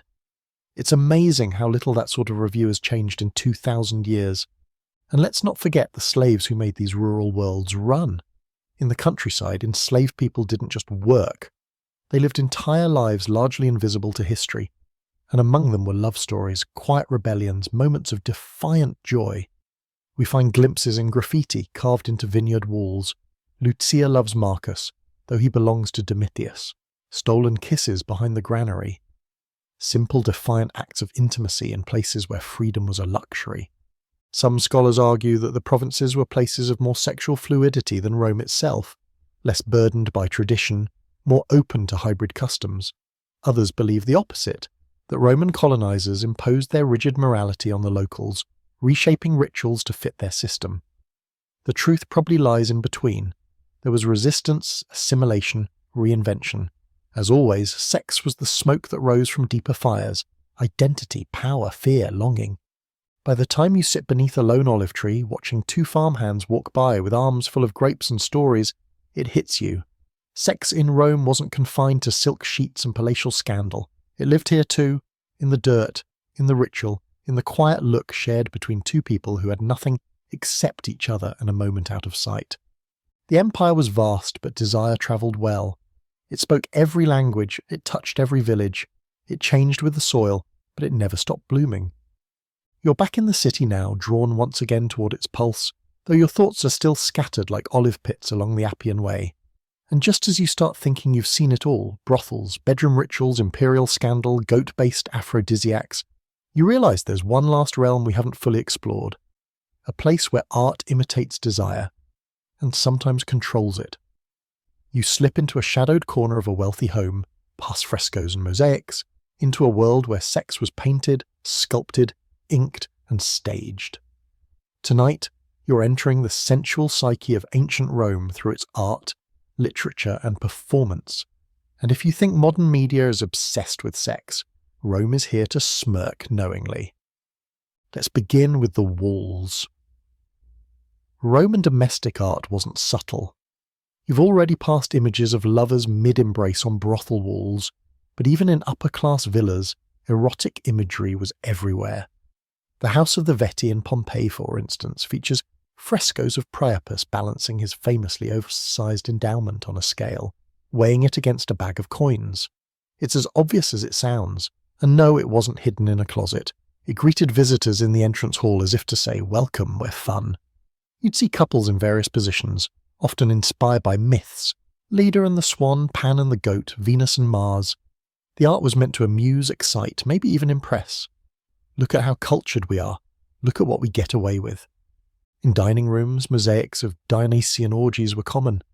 Bacchus, nymphs, satyrs, wild dances, limbs entangled in impossible shapes. It wasn't just decoration, it was invitation. Roman banquets could be sensual affairs, reclining on cushions, servants pouring wine, food eaten with fingers, music in the background. The artwork created atmosphere. It made lust feel philosophical. After all, if the gods were doing it, why shouldn't you? Even the small private spaces carried visual reminders: oil lamps in the shape of lovers, pottery with graphic scenes, tiny bronze amulets with anatomical flair. One surviving gem, probably worn as a ring, depicts two figures in a pose that would make modern yoga instructors wince. Were these everyday household items? Absolutely! Romans didn't shy away from the physical, they aestheticized it. They made it pretty, clever, and sometimes hilarious. Then there was the literature. Erotic poetry was one of Rome's most indulgent genres, part confession, part performance art, part social commentary. Ovid is the name you probably know. His Ars Amatoria, or Art of Love, was a kind of how-to guide for seduction: what to say, how to dress, when to strike. He advised readers to attend gladiator games and sit beside someone attractive so you could accidentally brush hands during a dramatic moment. Don't ignore her feet, he wrote. They tell the story her eyes won't. Not exactly subtle, and that was the point. Ovid didn't just glorify desire. He gave it rules, techniques, a structure. He treated seduction as a sport, but not everyone appreciated his literary libido. The Emperor Augustus eventually exiled him, citing a poem and a mistake. Most scholars believe the poem was Ars Amatoria, and the mistake, well, that's still debated. Possibly Ovid had insider knowledge of court scandal, or maybe Augustus just hated being outsexed on paper. Then there's Catullus, a poet less smooth and more emotionally chaotic. His poems to Lesbia, possibly Clodia, the elite bad girl we met earlier, are messy, needy, biting and raw. "I hate and I love," he writes. "Why do I do this, perhaps you ask? I don't know, but I feel it. And I'm tortured." It's hard to imagine a more millennial breakup text, but that's what makes it timeless. He's not writing from a throne, he's writing from a bar stool. Marshall, on the other hand, took erotic poetry to a snarkier place. He wrote epigrams, short, cutting, dirty. He made jokes about everything: impotent husbands, aging courtesans, premature ejaculation. Some of his lines are still too raunchy to quote in polite company. He weaponized sexuality for satire. If you were named in one of Marshall's verses, chances were you'd lose social credit instantly. He made you famous, but never for the right Restaurorat reasons. Theatre too had its role. Roman comedy, especially the plays of Plautus and Terence, relied heavily on sex for laughs. Mistaken identities, cross-dressing, lusty old men chasing cunning courtesans, clever slaves manipulating their masters into ridiculous scenarios. The plots weren't subtle, the jokes weren't either. But the audience? They loved it. Sexual humour was universal and playwrights knew it. Even tragedies occasionally featured sexual drama. Incest, betrayal, seduction, revenge. It was all there. Passion was treated like fate, unrelenting and often destructive. Watching it unfold on stage let audiences purge their anxieties. It also reminded them, love is chaos, respectable in moderation, disastrous when unchecked. A less known but fascinating form of Roman performance was mimi, or erotic dance and pantomime. These weren't just sexy shows, they were art. Dancers performed mythological stories with suggestive gestures, often barely clothed or completely nude. Think burlesque meets silent film with a touch of sacred drama. Some of these performers became minor celebrities. Others were enslaved artists forced into a role they never chose, but either way, their work left an impression. Scholars still argue whether Rome was obsessed with sex, or simply honest about it. Some say the flood of erotic imagery reveals a culture of decadence, especially in the late Empire. Others believe much of it was symbolic, about fertility, power, the life cycle. A good deal of erotic art, after all, lived in spaces tied to food, sleep, or death. It was about the body's vulnerability, its pleasures and endings, not just arousal, mortality. Here's a quirky little gem. Archaeologists once discovered a public latrine in Ostia with erotic graffiti carved into its walls. One simply read, "Lucia was here and she loved it." Another depicted two stick figures mid-coitus, labelled only, "Guess who?" Even the bathroom had a sense of humour. Rome didn't sterilise sex, it lived with it, it laughed at it, it mourned it. As you walk back out of that fresco-covered villa, the sunlight feels warmer, like it's bounced off a dozen painted thighs and cherubic butts. You realise the Romans didn't separate sex from art or art from daily life. It was all woven together, desire and storytelling, humour and longing. Erotic expression was a mirror, a weapon, a diary and a seduction, sometimes all at once. Rome didn't just think about sex, it documented it, painted it, performed it, scribbled it on walls, and in doing so left behind a portrait of humanity that's as messy, bold, and achingly familiar as your own reflection in the bathroom mirror at 2 a.m, phone in hand, debating whether to text your ex. You're still turning over the vivid images in your head, the wall paintings, the graffiti, the smirking poets, and you're half convinced you've finally reached the peak of Rome's erotic mountain. But no, there's one last place to visit, one more class of characters living right at the edge of propriety and spectacle. You follow the sounds of cheering now, loud and raw, echoing off marble and brick, the kind of roar you'd expect from a stadium. And you're not wrong. Welcome to the arena, where blood was only half the story, because tonight you're meeting the Gladiators, sex symbols of ancient Rome, weapon in hand and loincloth optional. These weren't just killers. These were celebrities, fantasies, and in many cases, walking erotic currency. Let's set the scene. The Colosseum, massive, brutal, majestic, is Rome's most iconic symbol. Gladiators fought here, of course, but they also fought in smaller provincial arenas, at funerals, even in private gardens if your name happened to be Caligula.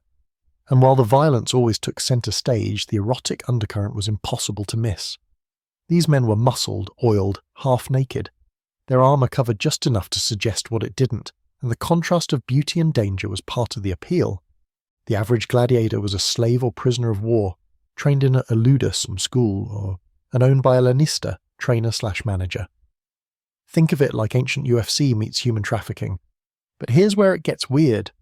Despite being the lowest of the low socially, gladiators were some of the most desired men in Rome. Women carved their names into walls. Poets mocked upper-class wives for falling in love with these sweaty warriors. Juvenal wrote about Epia, a senator's wife who abandoned her families to follow her favourite gladiator to the provinces. He had a scar across his nose, Juvenal says, and she found it romantic. The erotic appeal wasn't just about muscles, it was about risk. Gladiators could die at any moment. Loving one was dangerous, transgressive, it broke all the rules. And that, of course, made it all the more delicious. Women weren't just drawn to gladiators, they were obsessed. Some wore jewellery engraved with their favourites' names, others sent letters or, according to one particularly judgmental writer, undergarments scented with perfume and laced with petals. Even elite women, those stola-clad paragons of modesty, were rumoured to sneak out at night just to get a glimpse of their chosen champion returning from the sands. And the gladiators, they played the part. Some courted attention, others used their fame to gain favours, lovers, even freedom. An inscription found in Pompeii reads, "Celadus the Thracian makes the girls sigh." Another name's Crescens, the net fighter of the night. These weren't just fighters, they were brand names. Erotic mascots with a body count. Of course, this went both ways. Some gladiators also developed romantic relationships, sometimes genuine, sometimes transactional, with men and women alike. In elite homes, a popular status symbol was having a retired gladiator serve as a personal guard or lover. They were proof of wealth and erotic taste, like a pet tiger, but warmer. And less bitey. Probably. But not everyone was enchanted. Roman moralists were scandalised by gladiator worship. The idea that a respectable woman could fall for someone so polluted was, to them, appalling. These men had killed. They had fought half-naked in front of crowds. They were outsiders, barbaric. The whole arrangement challenged Rome's very ideas of status and sexual order. A gladiator loving a senator's wife? Unthinkable, unless you wrote it down and sold the story to a poet, in which case, absolutely marketable. Then there were the gladiatrices, female gladiators rare but real. They didn't appear in every arena, and their fights were usually treated as novelties or festival entertainment, but they existed. Some fought other women, others fought animals or men in mismatched duels. Roman writers didn't know what to do with them. Some fetishized them, bare-breasted warriors with wild hair and polished blades. Others mocked them as freaks. Either way, their presence alone was disruptive. A woman in a tunic was property, a woman in armour was a threat, and an erotic paradox. We don't have as many juicy inscriptions about gladiatrices, but we do know that one elite woman was buried with a plaque calling her a woman who fought as one of the bravest. Was it a compliment or a sly insult? Still debated.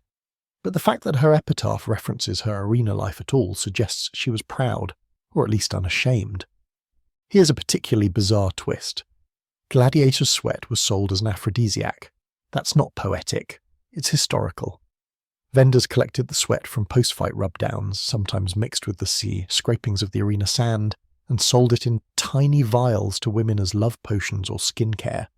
It was supposed to enhance beauty, virility, and, yes, inspire lust.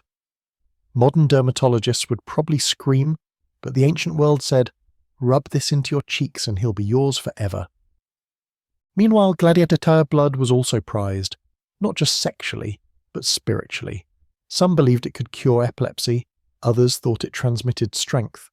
Roman medicine, once again, just absolutely swinging for the fences.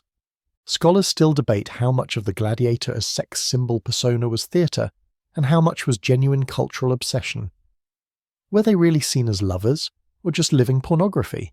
Were women truly abandoning their husbands for a few sweaty minutes with a net fighter? Or were poets just having fun? The answer is probably both. Reality and fantasy blurred heavily in Rome, especially when it came to desire. And what about the gladiators themselves? Their voices are largely lost. We know how others saw them, but not how they saw themselves. Did they feel powerful, objectified, terrified? Maybe all three. They were trapped in a system designed to use their bodies for violence and pleasure, but some leveraged that into love, fame, even fortune. Others didn't live long enough to find out. As you walk back into the quieter streets, the cheers still echoing faintly behind you, you realize something. The arena wasn't just blood and sand, it was a stage, and like every stage in Rome, it served two gods, Mars and Venus, violence and seduction, and sometimes they wore the same helmet. Gladiators didn't just make Rome cheer, they made it blush, and crave, and grieve. The night is thicker now. You can almost feel the heat rising off the stones as the city exhales beneath its flickering torchlight. Rome doesn't sleep easily. There's always a banquet dragging on, a dice game clattering in a dark courtyard, a whispered tryst under an ivy-covered archway. But you're heading somewhere quieter, a little more reflective, not because the appetite is gone, but because the stakes are higher here. Tonight, you're stepping into Rome's temples, its sacred groves, and the shadowy spaces where sex and the divine entwined. This isn't just about pleasure anymore, it's about power, ritual, worship, and sometimes something darker. Let's start with the basics. The Romans were practical polytheists, gods for everything, from door hinges to thunderstorms, and yes, several deities were devoted entirely to love, lust, and fertility. Venus, of course, was the queen of it all. She wasn't just the goddess of beauty, she was the force behind desire itself, seduction, attraction, and the tangled chaos that followed. Her temples weren't prudish places. Offerings to Venus could include mirrors, perfumes, even intimate clothing. Worshippers didn't kneel in shame. They presented their desires openly, almost proudly, asking for blessings in love or luck in the bedroom. Then you had Priapus, the garden god with the most famous erection in history. If Venus ruled romance, Priapus ruled potency, crude, cheerful, impossible to ignore. His statues were placed in gardens not just for protection, but to inspire. Some were equipped with actual hinges, letting his wooden member swing like a gate. Offerings to Priapus included fruit, wine, and the occasional phallic loaf of bread. Subtlety wasn't the goal, fertility was. If you wanted your vineyard to thrive, or your libido, you asked Priapus for a little boost. But Roman religion wasn't always playful. Some rituals walked a razor's edge between devotion and discomfort. One of the most infamous? The cult of Magna Mater, also known as Cybele. Brought to Rome from Phrygia, modern-day Turkey, Cybele was a mother goddess, powerful and wild, often accompanied by her frenzied priesthood, the Galli. These were male priests who, in a state of ritual ecstasy, would castrate themselves and adopt feminine dress and identities. Their ceremonies included drumming, dancing, and loud, violent processions. Blood was common, so was erotic fervour. Romans didn't quite know what to do with them. Some viewed them as holy, others saw them as mad, but they tolerated the cult because Cybele was ancient, foreign, and undeniably powerful. The Galli weren't alone. Rome had other priesthoods with erotic overtones. The Vestal Virgins, for example, were tasked with maintaining the sacred fire of Vesta, goddess of the hearth. They were sworn to chastity for 30 years. Their purity was said to ensure Rome's survival. But the flip side, a Vestal who broke her vow was buried alive, literally. A symbolic death to maintain the city's moral structure. That kind of punishment tells you how seriously Rome tied sex to the fate of the state. And then there were the mystery cults, esoteric, often imported religions with secret initiations and symbolic sexual rituals. The cult of Isis, for instance, offered spiritual rebirth through rituals that included water, music, and some scholars believe symbolic sexual union. Was it literal? Sometimes. Other times it was metaphorical, using erotic imagery to signify transformation, submission to divine will, or merging with the sacred. In Mithraism, a male-only cult favoured by soldiers, initiation often involved symbolic death and rebirth, and though it lacked overt sexuality, the bonding between members had an intense, intimate charge. Brotherhood wasn't just political, it was almost erotic in its devotion. Perhaps the most infamous moment in Rome's religious sexual history was the Bacchanalian scandal of 186 BCE. The Bacchic cults, worshippers of Bacchus or Dionysus, had existed peacefully for years. Their rites involved music, wine, ecstatic dancing, and yes, sexual liberation. Men and women participated together, but the Senate, ever allergic to uncontrolled pleasure, decided things had gone too far. They cracked down hard, Thousands were arrested or executed. The official reason? Conspiracies, moral decay, possible rebellion. But the real threat wasn't swords, it was sex without supervision. Joy that didn't obey laws. Still, not all divine eroticism was structured. Ordinary Romans often made personal offerings to love gods in small home shrines. A young man might burn incense to Cupid before confessing his feelings. A woman might tie a small fabric token to a tree in a sacred grove, asking for fertility or relief from desire. One recovered tablet reads, "Venus, take this ache from me, or make him return." The language of prayer and lust was often the same: yearning, helplessness, hope. Even funerary spaces carried erotic echoes. Some tombs bear carvings of couples in bed, not just in life, but in eternal union. Erotic poetry was inscribed alongside epitaphs. One such verse reads, "She loved me with a fire no rain could quench. May we meet again beyond the veil still burning." Love wasn't something to be silenced in death. It was part of the legacy, a kind of immortality through desire. Here's an odd footnote. The god Matunus Tutunus, an obscure fertility deity, had a cult statue so obscene that it embarrassed even the Romans. It was said that brides would ride the phallic idol before their wedding night as a form of symbolic deflowering. Some scholars think this practice was ritual, others think it's just urban legend wrapped in gossip. Either way, the story survives, and that's telling. So how did the average Roman think about all this? Religion wasn't separate from life, it was life. Gods watched the bedroom as closely as they watched the battlefield. Pleasure could be sacred, lust could be prayer, and shame, that was cultural, not spiritual. The divine wasn't always clean. Sometimes it was messy, naked, loud, and drenched in wine. Of course, not every Roman was comfortable with this. As Christianity crept in during the later centuries, attitudes began to shift. Virginity became more sacred than sex. Desire became something to tame, not celebrate. Temples of Venus were replaced by churches of chastity. The gods who once cheered for lovers were quietly exiled.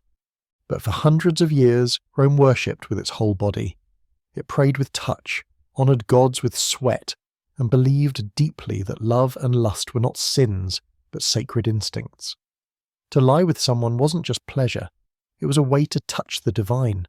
And as you step out of that cool marble temple, the scent of incense still clinging to your tunic, the echo of drums fading behind you, you feel it, that shimmer of something ancient, the sense that someone, somewhere, is still whispering prayers into the dark, asking for love, or healing, or just one night of feeling wanted beneath the stars. And here you are, the final stretch. Rome has shown you everything, from its velvet couches to its graffiti-stained walls, its whispered love spells and public phallic statues, its elite scandals and sweaty amphitheatre thirst traps. You have seen its brothels, its temples, its dreams and delusions. So now, as you walk a quieter street lit only by the glow of oil lamps and the hush of a late Roman hour, it's time to ask, how did it all end? Not just the empire, that's another saga entirely, but this vast chaotic, sensual ecosystem of Roman sexuality.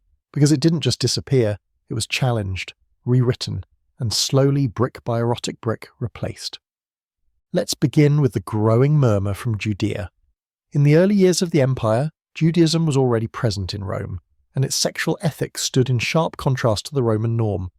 Where Rome emphasized freedom of the male libido, within hierarchies and roles, Jewish texts promoted restraint, fidelity, and modesty.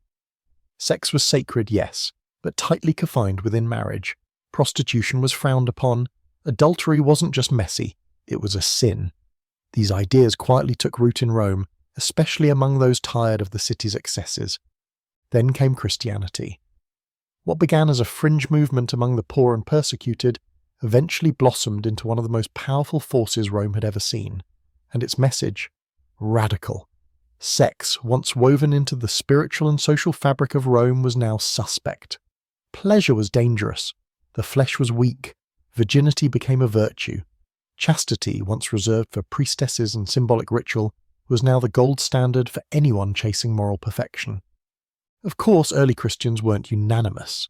Some, like Paul, believed marriage was acceptable but inferior to celibacy. Others encouraged couples to abstain even within marriage, to elevate themselves spiritually.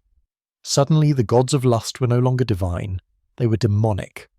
Venus wasn't a goddess to be honoured with wine and incense, but a temptation to resist. Desire wasn't a gift, it was a test, and the state noticed. Slowly, imperial attitudes began to shift. By the time Constantine converted in the 4th century CE, Christianity was not just tolerated, it was empowered. New laws began to favour Christian morality. Pagan temples, including those dedicated to fertility and love deities, were closed or repurposed. The cult of Vesta was disbanded. Vestal virgins, once sacred protectors of Rome, vanished from the city's religious life. Their temple became a footnote. Sexual behaviours that had once been tolerated, even celebrated, were now legally restricted. Homosexual relationships, particularly those involving freeborn Roman men, were increasingly condemned. Adultery, once treated with a nod and a shrug, was punished more severely. Theatrical performances, especially those with erotic themes, were censored. Public nudity, once commonplace in baths and festivals, was now seen as scandalous. The brothels didn't vanish overnight, but they changed. Some were forced underground, others rebranded as bathhouses or inns, operating in a legal grey area. The cheerful carved penises that once pointed the way to a lupanar were chiselled off walls or plastered over. Erotic art was removed, defaced, or simply forgotten, buried under centuries of dust and shame. Even language changed. The words of love became more cautious, more abstract. The erotic poetry of Catullus and Ovid gave way to the solemn sermons of Augustine, who famously confessed to youthful lust but renounced it in favour of spiritual discipline. For Augustine, the body was not to be trusted. Sexual desire was the result of the fall, original sin made manifest in your hips. His writings would go on to influence Christian thought for centuries, and yet Rome didn't let go easily. Even as public morality stiffened, private lives continued in their old patterns.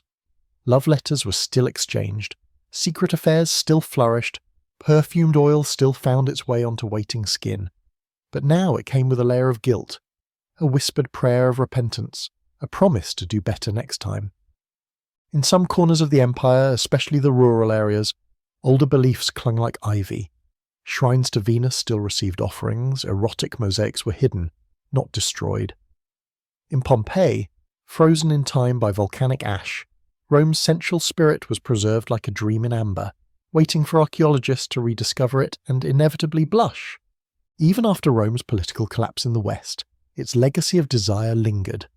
Medieval writers copied down its stories, often with heavy censorship.